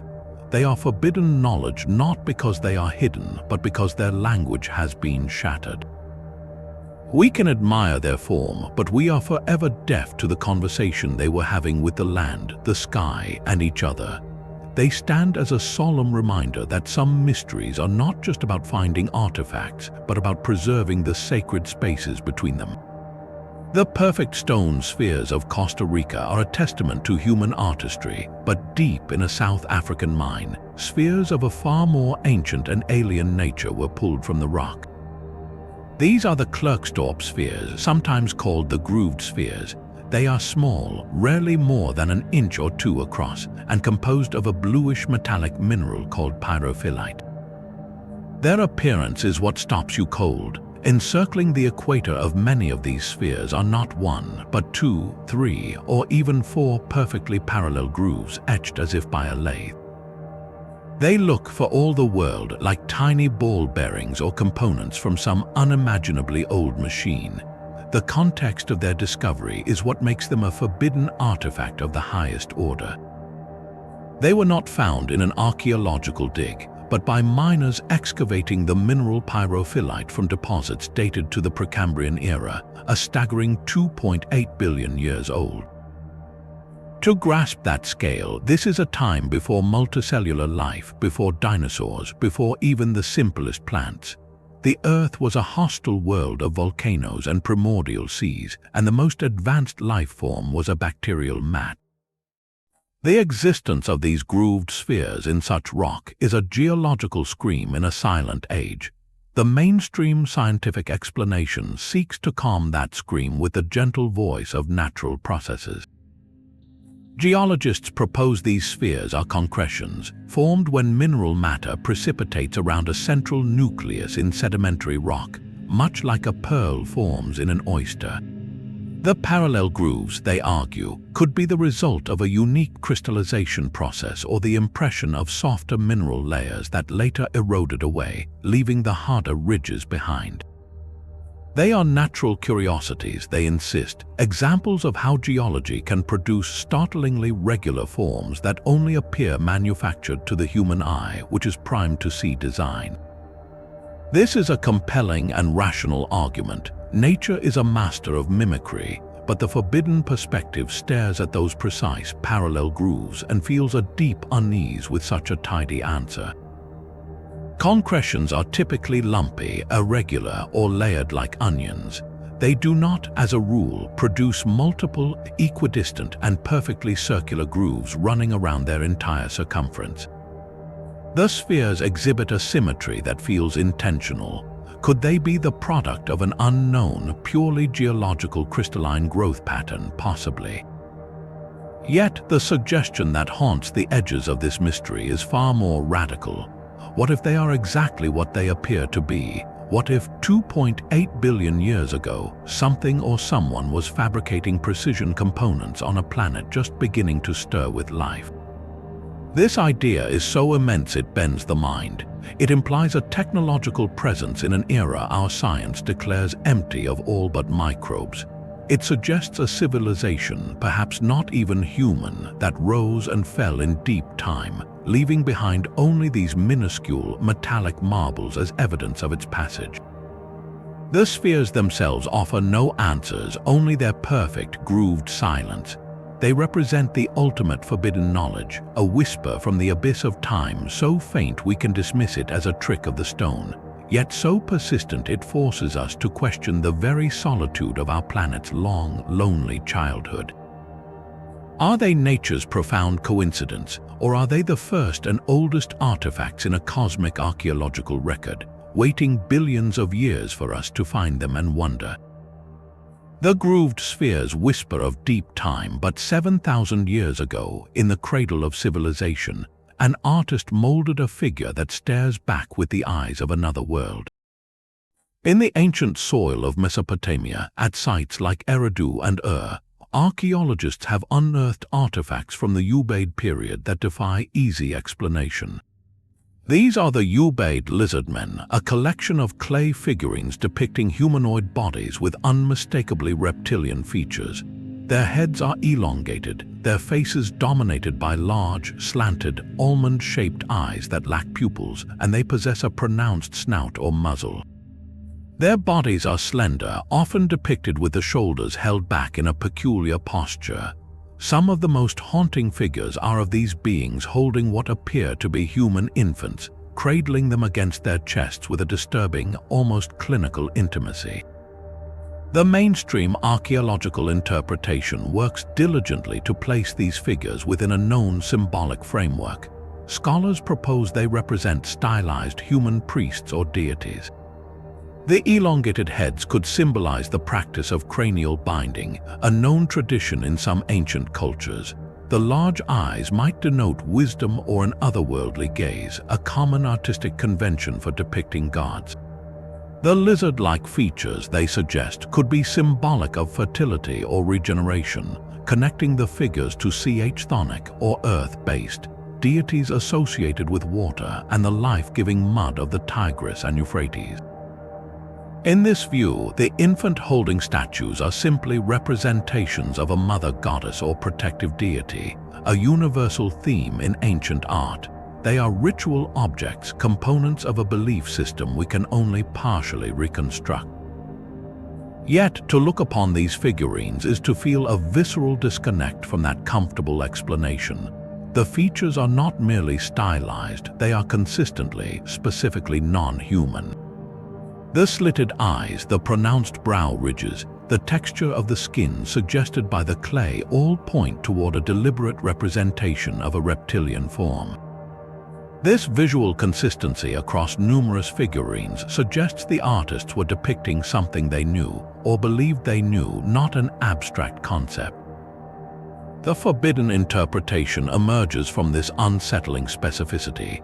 Could these be evidence of an ancient encounter? Proponents of the ancient astronaut theory see in the Ubaid lizardmen a potential record of interaction with a non-human intelligence.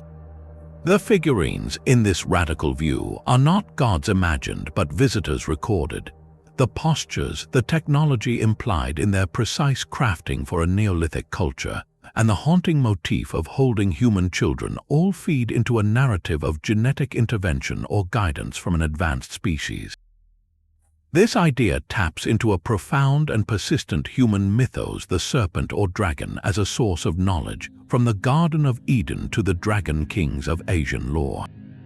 The Ubaid figurines give that archetype a tangible clay form. They force a difficult question. Are we looking at the birth of mythology where human imagination, inspired by the natural world, began to shape its gods?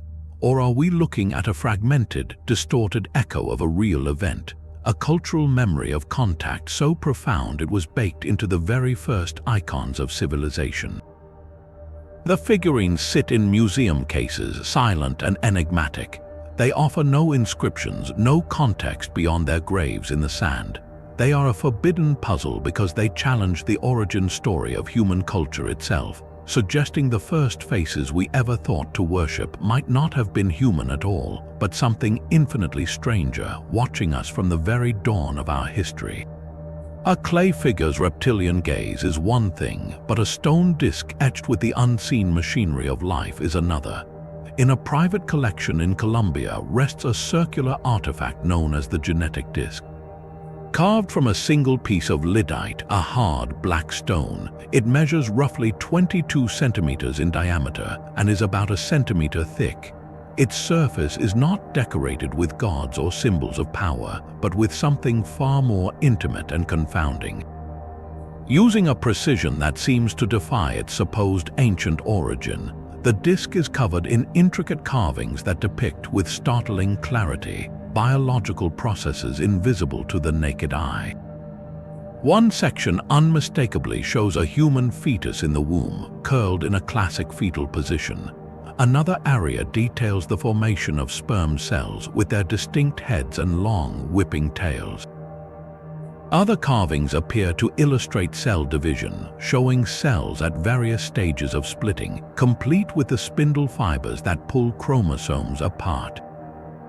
To a modern biology student, these are textbook diagrams. The problem is the disc's attributed age and origin. It is said to have been found in Colombia and is often linked to pre-Columbian cultures, perhaps the mysterious Muisca people. According to conventional history, these cultures possessed no knowledge of microscopy. The compound microscope was not invented until the late 16th century, and the understanding of sperm, ova, and fetal development came centuries later. So how could an ancient artist carve what they could not possibly see? The implications, if the disc is authentic, are staggering. It would suggest that a lost civilization possessed not just advanced artistry, but a sophisticated understanding of human reproduction and cellular biology that rivals our own. This knowledge could have come from a forgotten science, one that perhaps used different principles to observe the microscopic world, or it could point to an even more radical source of information. The disc's imagery is so precise that it bypasses symbolic interpretation. It is representational in a modern, scientific sense.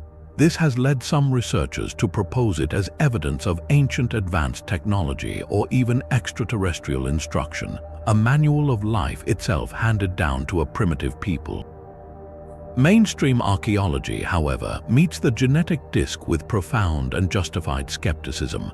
The primary issue is its provenance or lack thereof. Unlike artifacts excavated in controlled digs, the disc has no documented archaeological context.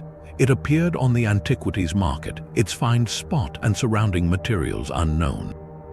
This immediately casts a long shadow of doubt. Without a clear chain of custody and associated artifacts for dating, it could be a modern creation. Experts point to the crisp, unfaded lines of the carving, which show little of the weathering expected from an object buried for centuries. The choice of lyddite is also noted. While hard, it is not impossible for a skilled forger with diamond-tipped tools to work. The most likely explanation from a conventional standpoint is that the genetic disk is an elaborate hoax crafted in the 20th century, perhaps inspired by the proliferation of biological textbooks and the growing public fascination with genetics. Its purpose might have been to create a sensational artifact for sale or to support alternative historical narratives.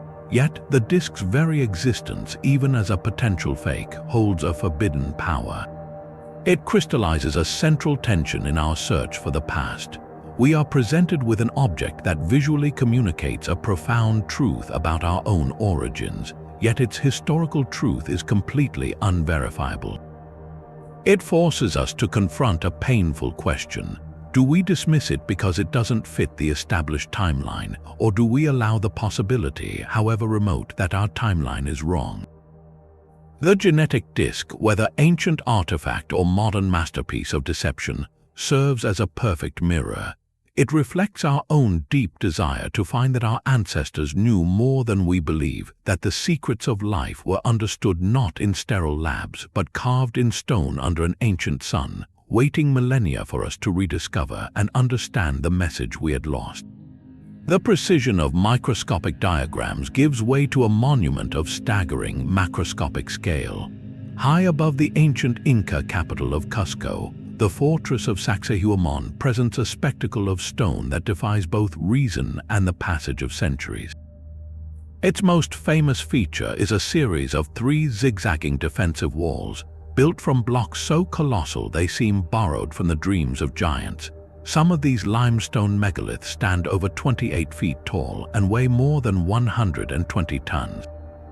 But the size is not the true mystery, it is the fit. These enormous stones are polygonal, each a unique, irregular shape with multiple angles and facets.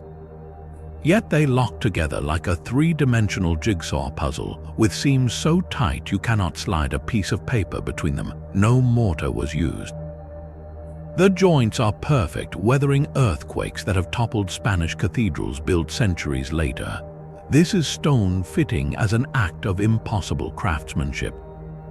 The central debate is not who built it. The Incas are credited with its construction in the 15th century, but how they achieved such perfection with what we believe were their available tools: stone hammers, bronze chisels, ropes, and sheer human numbers. The conventional explanation is one of immense patience and skill. Workers would have painstakingly pounded one boulder against another, using sand and water as abrasives to slowly grind the surfaces to a perfect match. They would have used wooden levers, earthen ramps, and thousands of men to move these titans into place. This theory is a testament to human ingenuity and communal effort, a story of a civilization mastering its environment through brute force and time. Yet, when you stand before these walls and trace the complex, interlocking seams with your own eyes, the brute force story begins to feel incomplete. The curves are too smooth, the inner angles too precise, the sheer variety of shapes too perfectly complementary. This has led to the more radical, forbidden theories. Some researchers propose the Inca, or a precursor civilization, possessed a lost technology for softening stone. Legends speak of a plant extract or liquid that could temporarily make rock pliable like clay, allowing workers to mold it into shape before it hardened again. This could explain the seamless joints and the way some stones appear to have been pressed or poured into place. Even more speculative are ideas involving sonic or vibrational tools. Could the builders have used focused sound waves at specific frequencies to resonate with the stone, causing it to vibrate and become malleable, or to precisely fracture along desired lines? Such concepts touch on forbidden knowledge because they imply a science of acoustics or energy manipulation far beyond what we attribute to ancient Andean cultures. The techniques, whatever they were, are considered lost because the Spanish conquest was so culturally devastating. The master architects and engineers were killed or dispersed, their methods never written down, only passed through guilds that were erased. The walls themselves are the only manual written in a language of stone we can no longer read. They stand as a permanent question. Are they a monument to the limitless potential of organized human labor, proving that patience and skill can achieve what looks like magic? Or are they a fingerprint of a more sophisticated understanding of materials, a quiet clue that the past held secrets of manipulating the physical world that we, in our reliance on steel and diesel, have forgotten entirely? The stones of Sacsayhuaman do not yield their secret. They simply stand locked together in a silent, immovable embrace, challenging every visitor to decide for themselves where the line between primitive and advanced truly lies. From the colossal, sun-drenched walls of Sacsayhuaman, we descend into the silent, artificial darkness of another continent. In 1992, farmers in Zhejiang province, China, pumped the water out of what they believed were small, local ponds. They revealed not a natural pool, but the entrance to an immense hand-carved cavern. This was the first of the Longyu Caves, a staggering underground complex that has since stunned every expert who has entered. To stand inside one is to feel a profound sense of dislocation. The scale is almost industrial. The caverns are vast, high-ceilinged spaces, each covering thousands of square meters, with ceilings supported by enormous, evenly spaced pillars of solid stone that the builders left in place. The walls, ceilings, and pillars are covered from top to bottom in a uniform pattern of parallel chisel marks, each about the width of a hand. These are not random tool strikes. They are a deliberate, consistent decorative pattern, applied with meticulous care across every single inch of rock surface in all 24 discovered chambers. The labor represented here is almost incomprehensible. Conservative estimates suggest over 1 million cubic meters of solid sandstone were excavated and removed. Where did all that stone go? There is no corresponding mountain of rubble in the surrounding landscape, no trace of it in local construction. The volume of work implies a workforce of thousands laboring for decades, yet not a single historical record, scroll, or local legend mentions their construction. They are a ghost project in China's long, documented history. The purpose of this titanic undertaking is a complete blank. The mainstream theory proposes they were simply quarries mined for the stone to build nearby cities. But this explanation frays under scrutiny. Why would quarry workers painstakingly carve decorative, parallel lines across every surface, including the massive support pillars they intended to leave behind? Why create such majestic, symmetrical spaces instead of just hacking out the stone? The effort invested in aesthetics speaks of a ceremonial or sacred function. Could they have been imperial tombs or subterranean palaces, abandoned before they were ever used? The acoustics inside the caves add another layer of strangeness. In certain chambers, a whisper at one end can be heard clearly at the other, while louder sounds in the center are muffled. This suggests an understanding of sound engineering, perhaps to amplify the chants of rituals or the voices of oracles. Yet there are no carvings of deities, no burial niches, no artifacts, only this endless, rhythmic patterning on stone, a visual echo in the dark. The Longyu Caves are an exercise in monumental futility, a secret so vast it could not be hidden, only forgotten. They force a haunting question. What kind of society commits its greatest effort to a project with no apparent practical use, and then erases all memory of it from the world above?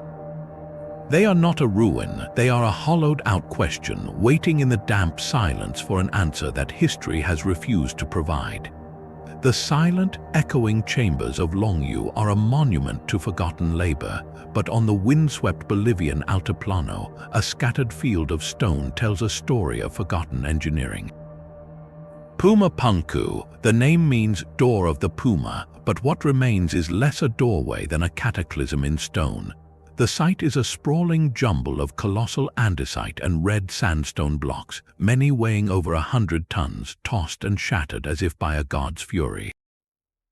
These are not rough-hewn monoliths, they are precision components. The surfaces are flawlessly flat, the edges razor-sharp, and they are riddled with geometric cuts, perfect drill holes, and intricate channels that look less like ancient masonry and more like parts from a giant's machine shop.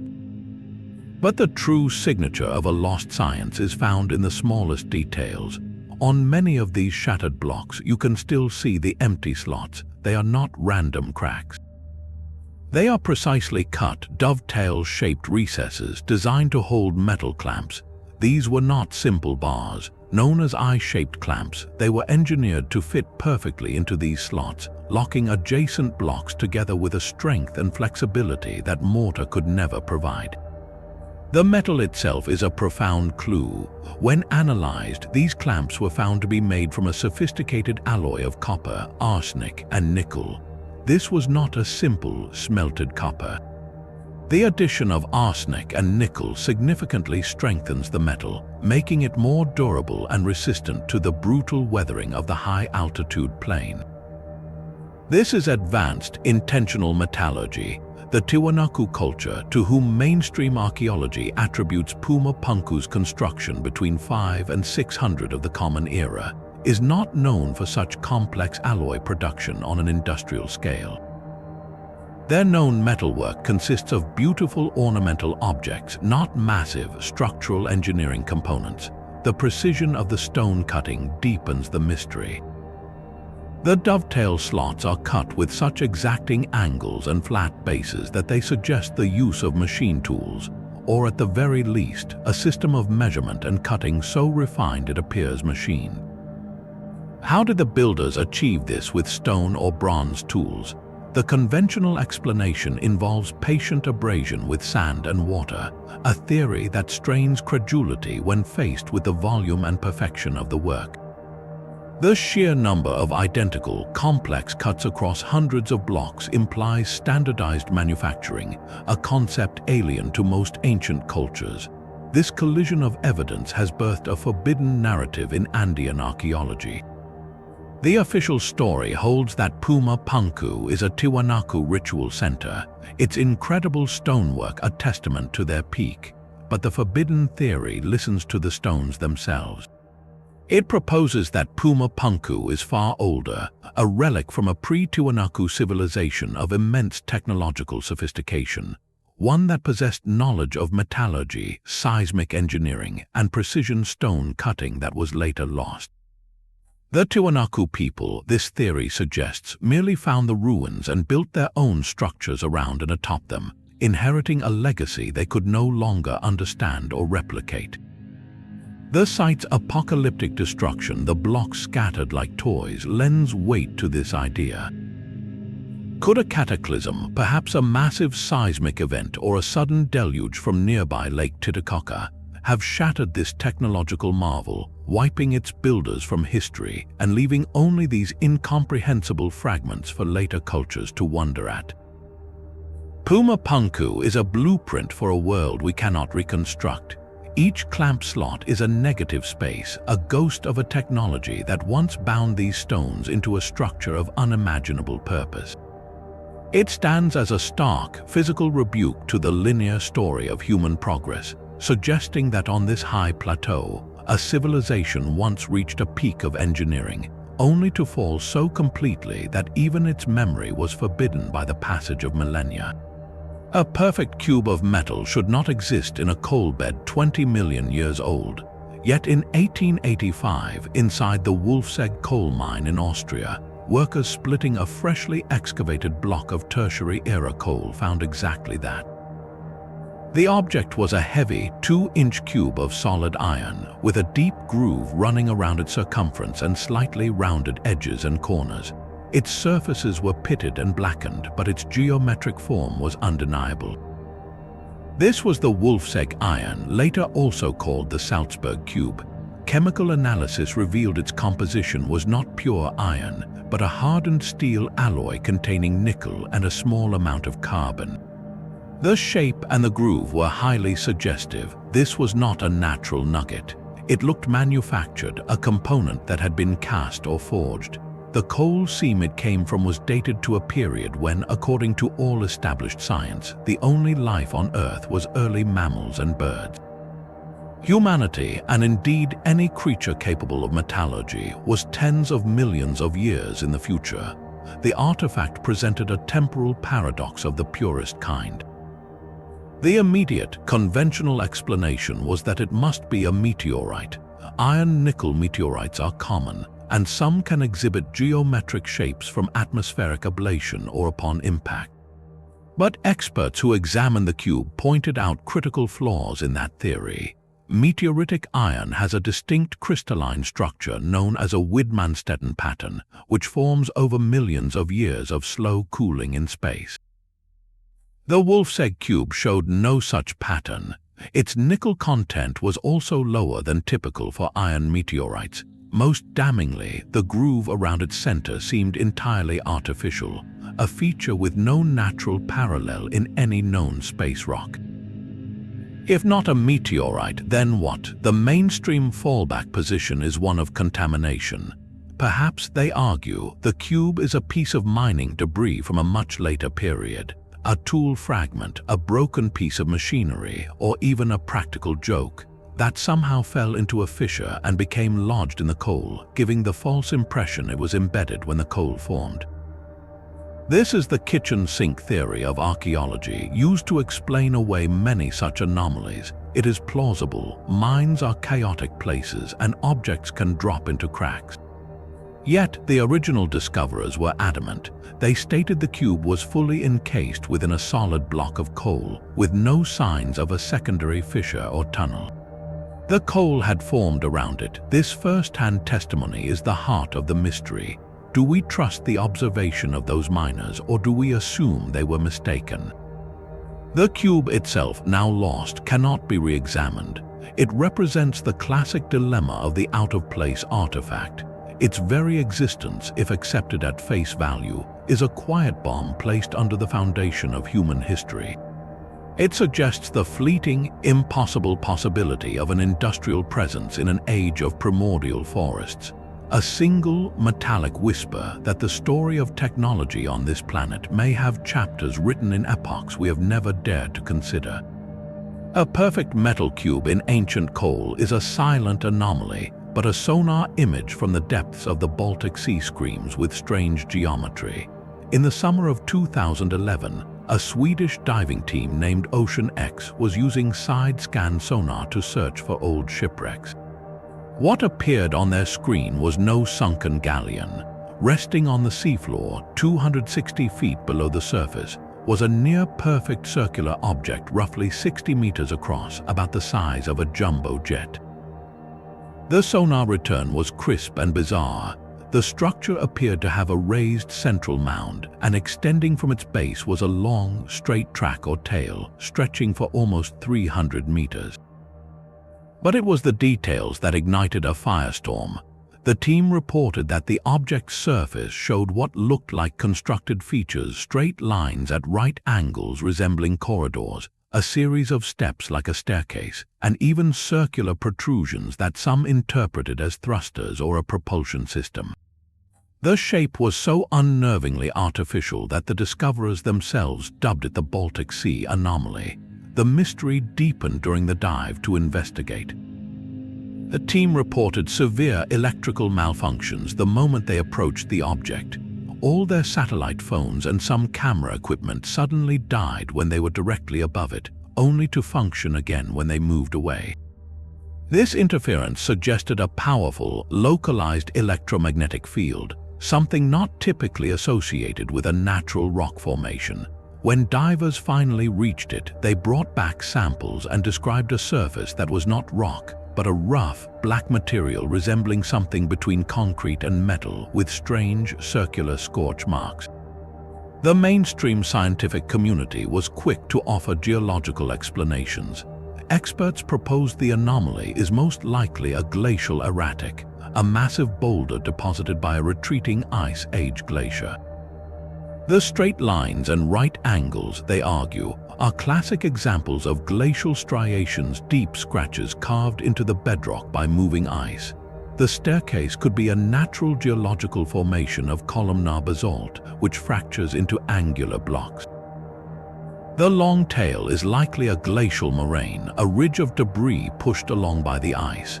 The electrical interference, skeptics suggest, could be due to a large ferromagnetic deposit within the rock, like magnetite, disrupting instruments. They see a spectacular but entirely natural formation, its strange appearance amplified by low-resolution sonar and the power of suggestion. Yet the forbidden theories listen to a different frequency. The object's near-perfect circularity and the reported right-angled features feel deeply intentional.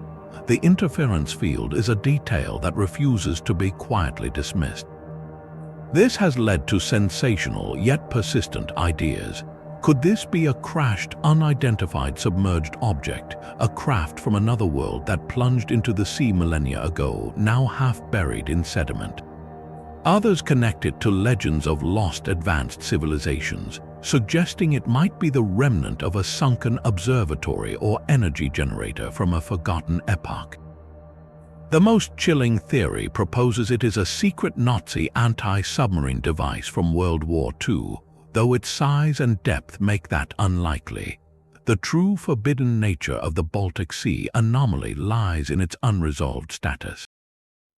It is too deep for casual exploration, too expensive for academia to fund a proper expedition, and too weird for mainstream science to take seriously. It exists in a limbo of modern curiosity, a digital ghost on a sonar screen that challenges us to decide. Do we accept the rational, geological explanation and move on? Or do we allow the possibility that the seafloor, one of the last unexplored frontiers on our planet, holds structures that defy our current understanding of both nature and history?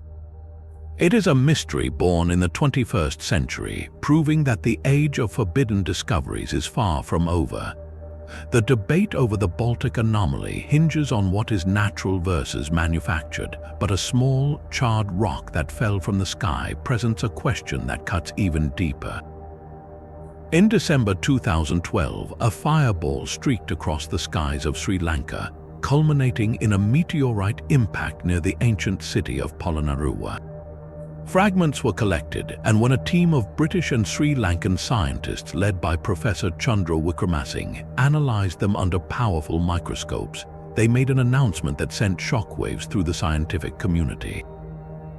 Embedded within the stone, they claimed, were the fossilized remains of microscopic algae known as diatoms. These were not just any fossils. Their structure was intricate and unmistakably biological, but their mineral composition was alien, fused with the meteorite itself. The team's conclusion was as simple as it was revolutionary. This was not life from Earth that had contaminated the rock after it fell. This was fossilized extraterrestrial life, carried here aboard a natural spacecraft, a meteorite.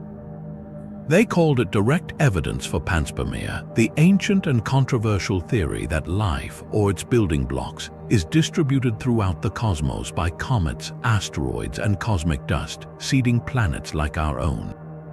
In their view, the Polonnaruwa meteorite was a delivery van from the stars, carrying a cargo of cosmic biology that predated our planet. The scientific establishment responded with immediate and fierce skepticism. The primary counter-argument is one of contamination. Critics, including NASA scientists and prominent astrobiologists, pointed out that Sri Lanka is a tropical environment teeming with diatoms in its soil, lakes, and rivers. A meteorite, they argued, especially one that broke apart in the atmosphere and landed in such a rich biological soup, would be instantly contaminated. The process of collection and handling by humans could easily transfer these microscopic hitchhickers into the stone's cracks and pores. To prove panspermia, you must prove the biological material is not only inside the rock, but was inside it before it entered Earth's atmosphere, a standard of proof that is extraordinarily difficult to meet. Mainstream scientists demanded evidence that the diatoms were encased in a fusion crust, the melted outer layer that forms during atmospheric entry, which the Wickramassing team claimed they had. But independent verification has been elusive and hotly contested. The battle is not just about one rock, it is a proxy war for one of the biggest ideas in science. If the Polonnaruwa fossils are authentic, they are not merely a curiosity. They are the ultimate forbidden knowledge, the first tangible, physical proof that life is not a unique miracle of Earth, but a common feature of the universe. It would mean that the ingredients for biology are sown across the galaxy, that we are not alone in the most fundamental sense, and that our own origins may literally be written in the stars. This tiny fragment of stone, therefore, carries a weight far beyond its mass. It forces us to confront a possibility that official science is not yet ready to embrace. Is it a contaminated piece of space debris, its story hopelessly muddled by our own planet's teeming life? Or is it the most important rock ever found, a silent messenger from the cosmos that whispers we have always been part of a much larger, living story? The meteorite sits at the crossroads of two futures, one where life on Earth is a solitary accident, and another where it is a single chapter in a galactic epic. Its truth remains forbidden, locked in a microscopic war between two visions of our place in the universe. The meteorite's cosmic whispers of ancient life find an echo in stone carvings far closer to home, yet no less world-shattering. In the arid hills of southeastern Turkey, a site called Göbekli Tepe has been forcing a complete rewrite of prehistory since its discovery. Dated to around 9,600 BCE, this sprawling complex of massive, T-shaped limestone pillars arranged in great stone circles is a fact that defies the foundational story of human civilization. Archaeology accepts its staggering age, but the true forbidden knowledge is etched into the pillars themselves. These are not plain monoliths, they are covered in a breathtaking menagerie of high-relief carvings.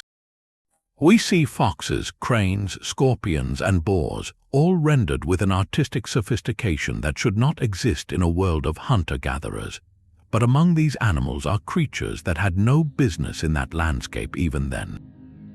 Detailed carvings of what appear to be aurochs, a type of massive wild cattle, and other fauna that were already extinct in the region by the time the pillars were raised. This is not a depiction of a daily hunt. It is a memory, a preserved gallery of a lost world, carved by people who were recalling an ecosystem that had vanished, perhaps within their own ancestral lore. This alone suggests these builders were the heirs to a much deeper past, custodians of knowledge about a planet that was changing dramatically around them. Then there are the more cryptic symbols. Among the animal panels, researchers have identified a peculiar grouping on what is known as the vulture stone. It shows a scorpion, a bird, and a strange, headless human figure. But to some astronomers and archaeologists, the most compelling element is a cluster of objects in the sky above them. These have been interpreted as a representation of constellations. When the positions are mapped onto a computer model of the ancient sky, they tell a terrifying story. The arrangement appears to memorialize a specific date around 10,950 BCE, a time that coincides precisely with geological evidence for a period of abrupt, catastrophic global cooling called the Younger Dryas. The leading theory for what triggered this 1,000-year mini-ice age is a comet or asteroid impact. The carvings on the vulture stone, according to this radical interpretation, are a Stone Age record of that cataclysm. The headless man symbolizes massive human death. The animals represent the constellations as they appeared on that fateful day, a warning from the ancestors carved in limestone for eternity. This turns Göbekli Tepe from a temple into a monument, perhaps even an observatory built to track the skies so such a disaster would never be forgotten, or to predict if it might happen again. This leads to the most profound and suppressed implication of all. Göbekli Tepe was built by people who did not farm, who did not live in cities, and who were not driven by the surplus of agriculture. According to the textbook Complex Society, religion and monumental architecture are the products of settled farming life. First comes the village, then the temple, then the city. Göbekli Tepe turns that sequence on its head. Here the temple came first. The sheer scale of the labor quarrying, carving, and transporting 16-ton pillars across miles required a large, coordinated workforce that had to be fed and organized.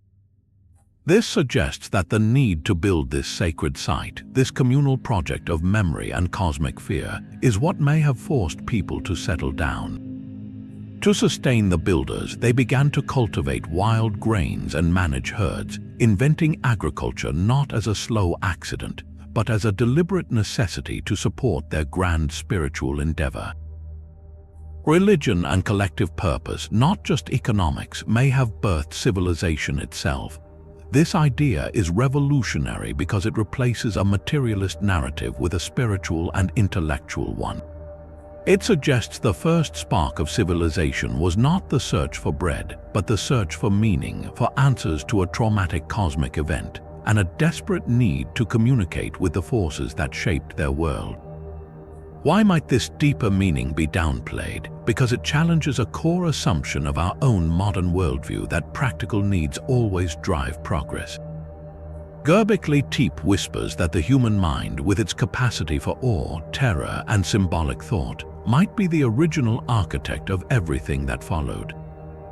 It is a forbidden truth not locked in a vault but standing in the open sun, a silent testament that the story we tell about our own origins is missing its most profound first chapter. Deep within the cold, hard crust of our planet, drills have brought up more than just rock samples. In the former Soviet Union, stories persist of a different kind of find, one that engineers and geologists whisper about but official reports rarely acknowledge. These are the tales of the Russian rods. The most famous account is linked to the Kola superdeep borehole, the deepest man-made hole on Earth, which penetrated over 7 miles into the ancient Baltic Shield. According to persistent rumors, when the drill was retrieved from a depth of several miles, the bit brought up more than pulverized granite. Attached to it or found within the core samples were strange, cylindrical fragments of metal. These objects were described as smooth, tubular, and composed of an unusual alloy, looking for all the world like pieces of machinery. The strata from which they were supposedly extracted were dated to be over 200 million years old, from a time when dinosaurs were just beginning their reign. The implication is as shocking as it is simple. If true, it means a form of advanced technology existed and was buried in rock formations laid down long before humanity or even primates walked the earth. The mainstream geological and archaeological response to these stories is one of absolute dismissal, grounded in the rigorous protocols of deep drilling. Skeptics present a clear chain of logical explanations. First and foremost is contamination.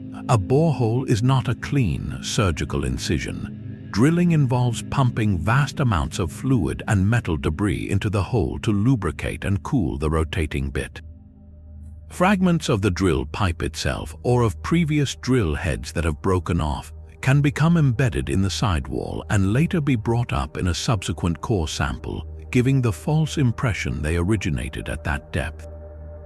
The incredible heat and pressure at such depths can also fuse metallic debris into strange, melted shapes that appear manufactured. Furthermore, the exact chain of custody for these rumored finds is hopelessly murky. No such artifacts are held in any official Russian geological repository available for international study. The stories often originate from second- or third-hand accounts in sensational books or articles, not from peer-reviewed scientific papers.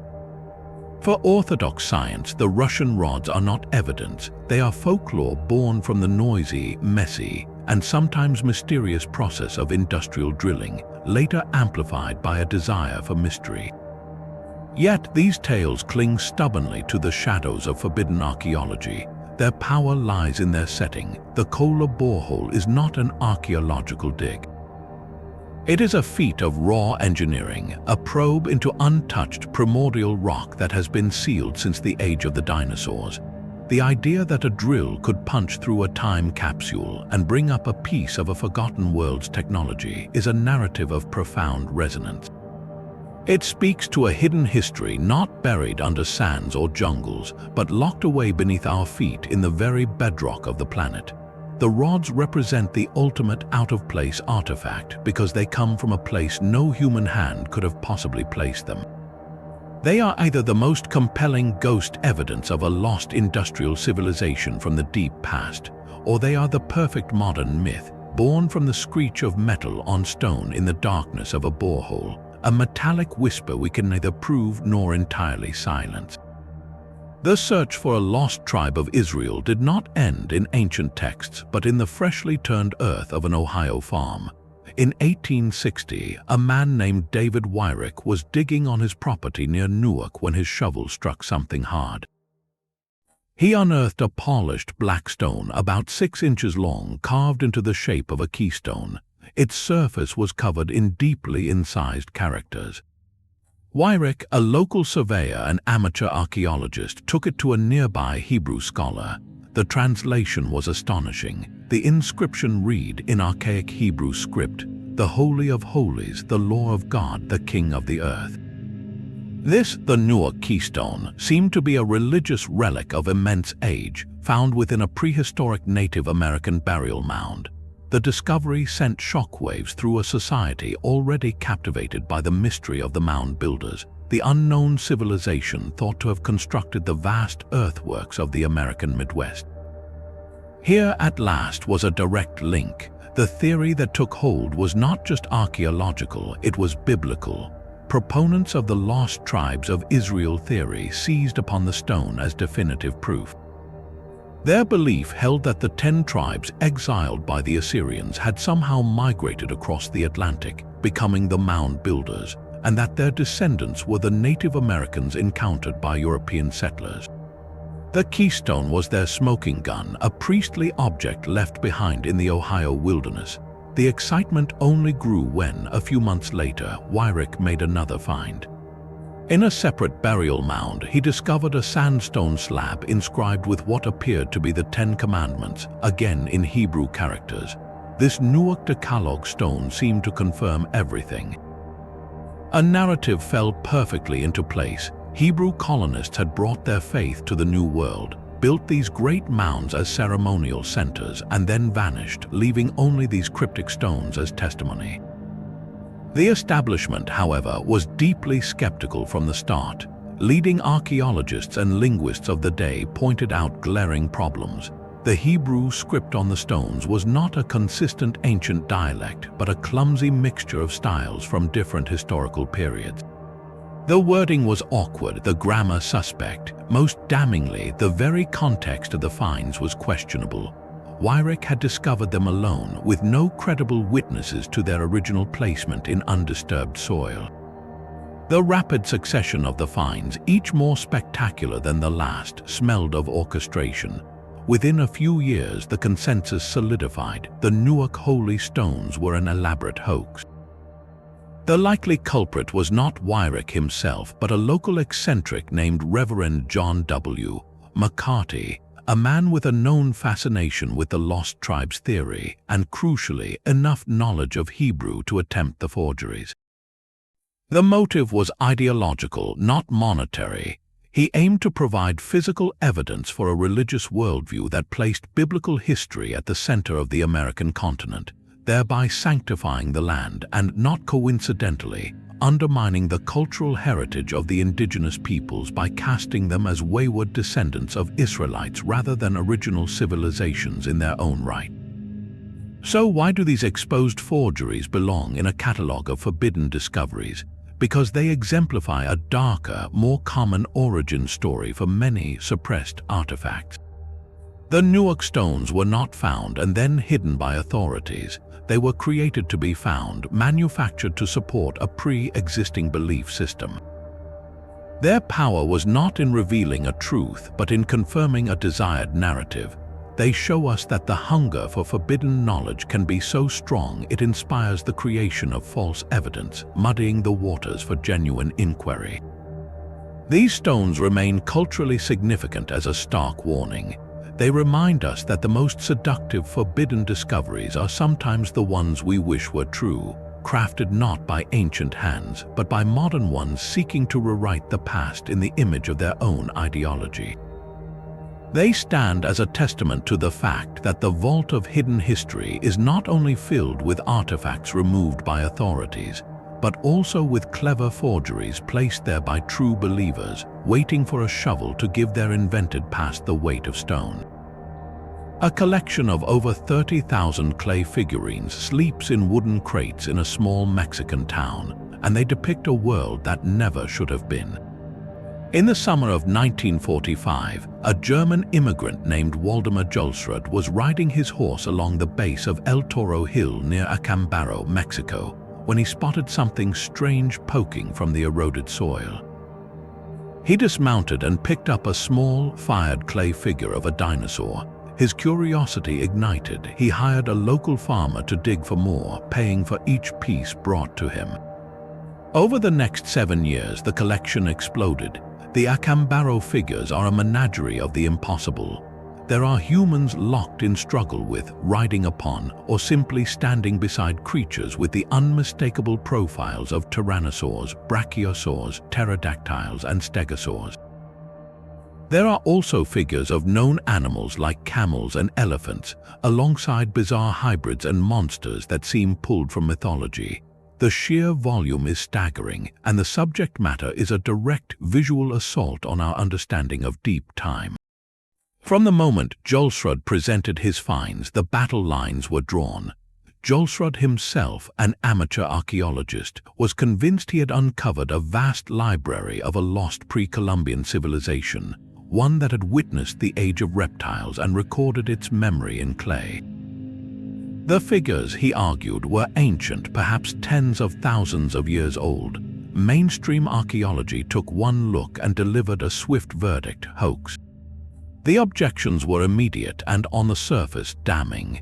The figures showed no weathering, no patina, no signs of having been buried for centuries. The clay was fresh, the surfaces clean. Their subject matter was a perfect reflection of early 20th century dinosaur fascination, complete with anatomical inaccuracies borrowed from popular books and museum displays of the time. Furthermore, the excavation was unscientific. Julsrud paid by the piece, a system that practically invited locals to manufacture artifacts to earn money. Skeptics argued that the farmers of Acambaro, perhaps with Julsrud's unwitting encouragement, had become a cottage industry of forgery, molding dinosaurs from comic strips and newspaper articles to supply the eager foreigner. The case seemed closed, a classic example of a well-meaning enthusiast being duped by his own desire for discovery. But then, science was asked to intervene, and the results did not bring clarity, they deepened the mystery. In the late 1960s, a sample of the figures was subjected to thermoluminescence dating, a method that measures the last time a piece of fired clay was exposed to high heat. The tests, conducted by the University of Pennsylvania, returned dates of approximately 2,500 years before the present. This was a bombshell. If accurate, it placed the figures firmly in the pre-Columbian era, long before modern dinosaur science existed. The establishment countered fiercely, questioning the testing procedures and the possibility of sample contamination. Later, in the 1970s, new tests were performed, this time yielding modern dates. The scientific community pointed to this as confirmation of the hoax. Yet, proponents of the figure's antiquity highlighted a critical detail. The later tests had been conducted on figures that were visibly repaired with modern glue, which could have skewed the results. The thermoluminescence data became a Rorschach test. Which set of numbers do you trust, the ones that support an impossible history, or the ones that restore a comfortable timeline? The Acambaro figures now exist in a purgatory of proof. They are too numerous to ignore, yet too anomalous to accept. To walk through the dusty rooms where they are stored is to be surrounded by a silent, ceramic uproar. Each figurine is a small, tangible question. Were they the product of a massive, decades-long conspiracy by poor farmers to fool one man, a conspiracy maintained with remarkable consistency across thousands of pieces? Or do they represent the unthinkable, a fragmented folk art memory of a time when humans and dinosaurs shared the same landscape, a memory preserved in ritual or story and finally shaped in clay by a culture that lived much closer to that lost world than we ever could? The figures offer no written language, no stratigraphic layer, only their own bizarre existence. They are forbidden knowledge made physical, a museum of a past that officially never happened, waiting in the dim light for a verdict that may never come. Hanging in a cathedral in Turin, Italy, is a piece of linen that may be the most analyzed, debated, and revered artifact in the world. The shroud is a 14-foot-long cloth, bearing the faint, haunting, sepia-toned image of a man who appears to have been crucified. The details are chillingly specific. The figure shows wounds consistent with Roman scourging, a puncture in the wrist, lacerations on the forehead from a crown of thorns, and a large stab wound in the side. For centuries, it has been venerated by many as the actual burial shroud of Jesus Christ, a physical relic of the resurrection. This intertwining of profound faith with physical evidence has made it not just a religious icon, but a forbidden archaeological puzzle of the highest order, one where science and belief collide with extraordinary force. The modern controversy exploded in the year 1988. With the permission of the Vatican, 3 independent laboratories in Oxford, Zurich, and Tucson were given small samples from a corner of the shroud for radiocarbon dating. The results, announced to the world, were definitive and devastating to the traditional claim. The cloth, the tests concluded, dated from between 1260 and 1390 of the Common Era. This placed its origin firmly in the medieval period, centuries after the crucifixion. For the scientific establishment and much of the public, the case was closed. The shroud was a magnificent, pious forgery, a creation of the Middle Ages perhaps meant to inspire the faithful, its image cleverly painted or somehow transferred onto ancient linen. But the story did not end there. Almost immediately, a chorus of researchers raised serious objections. They pointed to the sampling location itself. The piece taken was from a corner of the cloth, an area that had been handled for centuries, exposed to fire, water, and human touch. Critics argued this corner was likely contaminated by carbon from later centuries, or, more compellingly, that it contained invisible medieval repairs. They suggested the sampled threads were not from the original 1st century cloth, but from expertly rewoven patches used to repair damage from a chapel fire in the 1500s. If the radiocarbon test dated this repair yarn, it would yield a medieval date for a much older main cloth. Textile experts have since pointed to chemical differences and the presence of a dye called madder in the sampled area, supporting the theory of a reweave. This single technical debate has kept the door to antiquity open, a crack of scientific doubt in what seemed a sealed verdict. Then there is the image itself, which defies all simple explanations. It is not a painting. No pigments, brushstrokes, or directionality have been found on the fibers. The coloration resides only on the very topmost microfibrils of the linen threads. The image is a perfect 3-dimensional negative. When viewed as a photographic negative, a process only possible after the invention of photography, the positive image reveals stunning, lifelike detail with accurate anatomical shading. How could a medieval forger, centuries before the concept of negatives was understood, create an image that only makes full sense through 19th century technology? Experiments to replicate the shroud's image using known medieval techniques have failed. Methods involving acid painting, rubbing, or simple contact transfer produce crude, superficial stains that soak into the threads, unlike the shroud's delicate, surface-only encoding. Some researchers have proposed a form of radiation, perhaps a brief, intense burst of light or energy emanating from the body that somehow scorched the cloth surface. This idea, while highly speculative, is one of the few that accounts for the image's unique, non-directional and three-dimensional properties. The Shroud of Turin thus exists in a state of permanent, electrifying tension.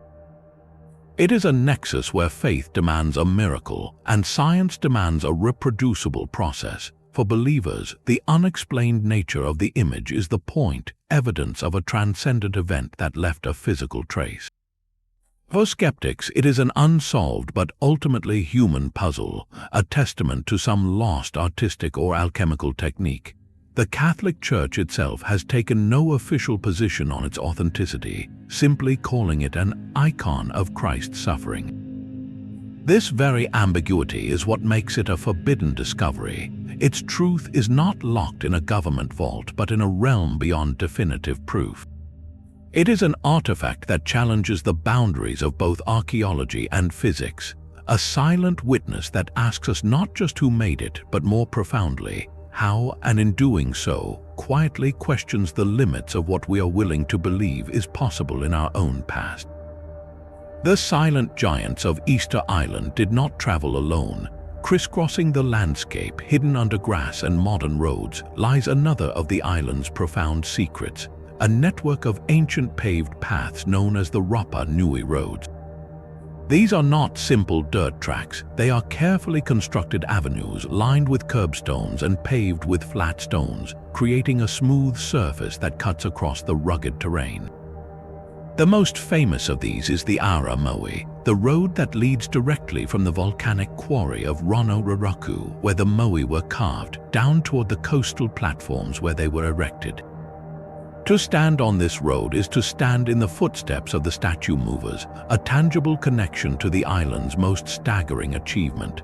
But this road is just one thread in a much wider and far more puzzling web. Other paved paths branch out across the island, some leading to ceremonial sites, but many others simply end in the middle of nowhere, vanishing into fields or terminating at cliffs. They are roads to nothing, built with clear intention but for a purpose we can no longer decipher. The official, most practical theory is straightforward. These were the hauling roads for the moe. The smooth, paved surface would have reduced friction, making it easier to slide or rock the multi-ton statues on log rollers or in a walking motion from the quarry to their ahu, their coastal altars. The curbstones would have kept the rollers in line and prevented the massive weight from sinking into the soft earth. This explanation is logical, efficient, and fits the evidence of the main road from the quarry. Yet it fails to account for the entire network. Why pave a road that leads to an empty field? Why invest the immense labor to quarry, shape, and lay stones for a path that serves no apparent transport need? The energy required for such infrastructure is enormous, suggesting these roads were not merely practical, but carried a significance far beyond mere logistics. This leads to the more symbolic interpretations. Perhaps these roads were not just for moving stone, but for moving spirits. In Polynesian tradition, pathways are often sacred, representing journeys between the world of the living and the world of the ancestors, or between the sacred interior of the island and the profane coast. The moe themselves were not just statues, they were vessels for ancestral spirit or mana. The act of transporting them may have been a ritual procession, and the road itself a consecrated space, a kind of spiritual runway where the divine was carefully guided to its new home. The roads that go nowhere might then point to ceremonial sites that have since vanished, or mark processional routes for rituals that ended at natural features like caves or springs, places considered portals to the other world. The island's entire landscape, in this view, was a sacred map, and these roads were the lines of power connecting its nodes. The most radical and forbidden theory suggests we are seeing only fragments of a grander, lost geographical plan. Some researchers studying the alignments of these roads propose they were part of an island-wide system that connected not just statue sites, but also gardens, freshwater sources, and clan territories in a complex socio-economic and spiritual network. The logic of this system, its rules and its purpose, died with the island's social collapse. When European diseases and slave raiders decimated the population in the 18th and 19th centuries, they did not just kill people, they erased the living memory that could explain the patterns on the land. The roads became meaningless lines on a map whose legend was burned. Today, much of this network is ignored, unpreserved, or literally paved over by modern tarmac. There is no concerted effort to map every ancient path to understand its full scope, because to mainstream archaeology, their primary purpose, statue transport, is already answered. The deeper, more complex story is too fragmented, too speculative to warrant the immense effort required. So the Rapa Nui roads remain a mystery within a mystery. They are the veins of the island, but we have forgotten what blood they carried. Were they the practical arteries of a monumental engineering project, the sacred circuits of a living faith, or the crumbling infrastructure of a lost master plan for an entire society? Each stone in those paths is a silent witness to a coordinated intelligence, a society that could not only dream of giants, but could build the very paths to walk them across their world. The roads ask us to look beyond the imposing moe to the ground at their feet, and wonder what other profound designs we are trampling under our own, unaware. The final forbidden discovery is not a single artifact, but a legend of a vault. For centuries, whispers have persisted of hidden libraries, secret archives where the true history of our world is stored away from public view. These are not mere myths of lost cities, but specific, recurring tales of curated knowledge deliberately kept in the dark. The most famous is the legend of the Hall of Records. Edgar Cayce, the so-called sleeping prophet, claimed that beneath the paws of the Great Sphinx of Giza lay a sealed chamber containing the records of Atlantis, placed there by survivors of that lost civilization. This idea has fueled decades of speculation and clandestine searches, suggesting that the plateau holds not just tombs but a time capsule from a forgotten age. Similarly, in Russia, the legend of the lost library of Ivan the Terrible endures. It is said the Tsar amassed a priceless collection of ancient Greek and Roman scrolls, manuscripts that could rewrite classical history, and hid them in a secret chamber beneath the Moscow Kremlin.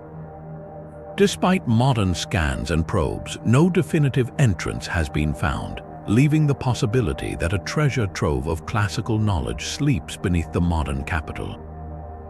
These stories share a common, chilling thread. They propose that the most powerful archaeological finds are not lost to time but are actively managed. The theory suggests that certain discoveries are simply too disruptive to be released.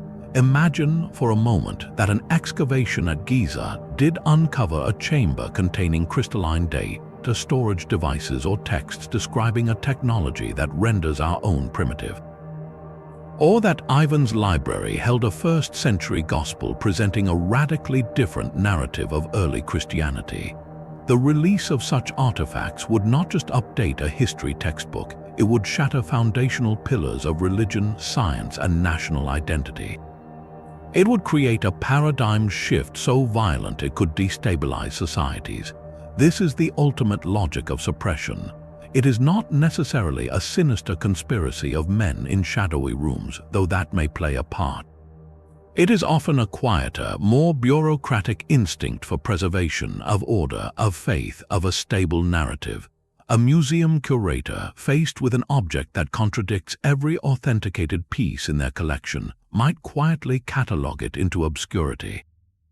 A government agency unearthing evidence that challenges the historical legitimacy of a nation-state might classify the find for reasons of national security.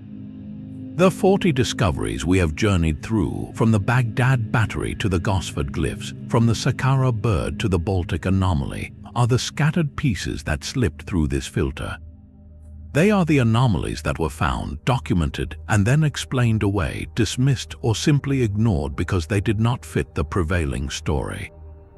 They are the leaks in the dam of official history. The legends of the hidden libraries bring this entire exploration full circle. They ask us to consider that the greatest forbidden discovery of all is the pattern itself. the consistent global phenomenon of evidence that does not conform.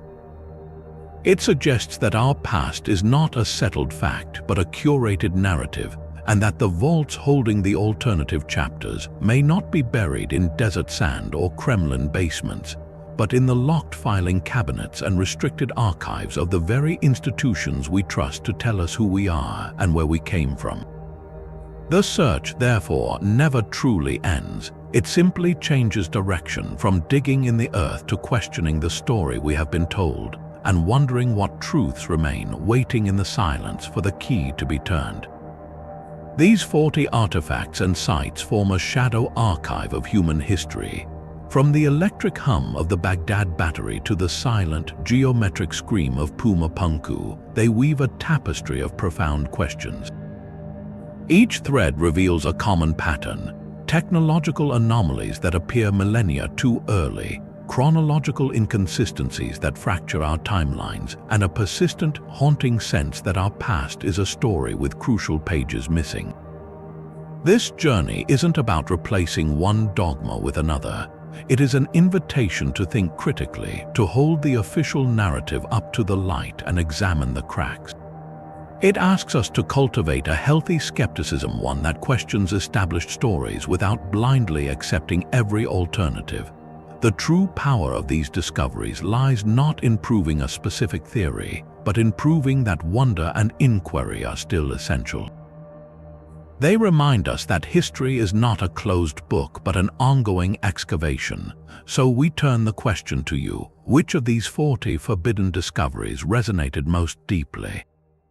Was it the ancient computer of Antikythera, the impossible map of Piri Rise, or the silent, staring giants of Easter Island? Share your thoughts in the comments below. If you are captivated by the mysteries hidden in plain sight, subscribe for more journeys into history's deepest, most carefully guarded corners. The search for what has been forgotten is just beginning.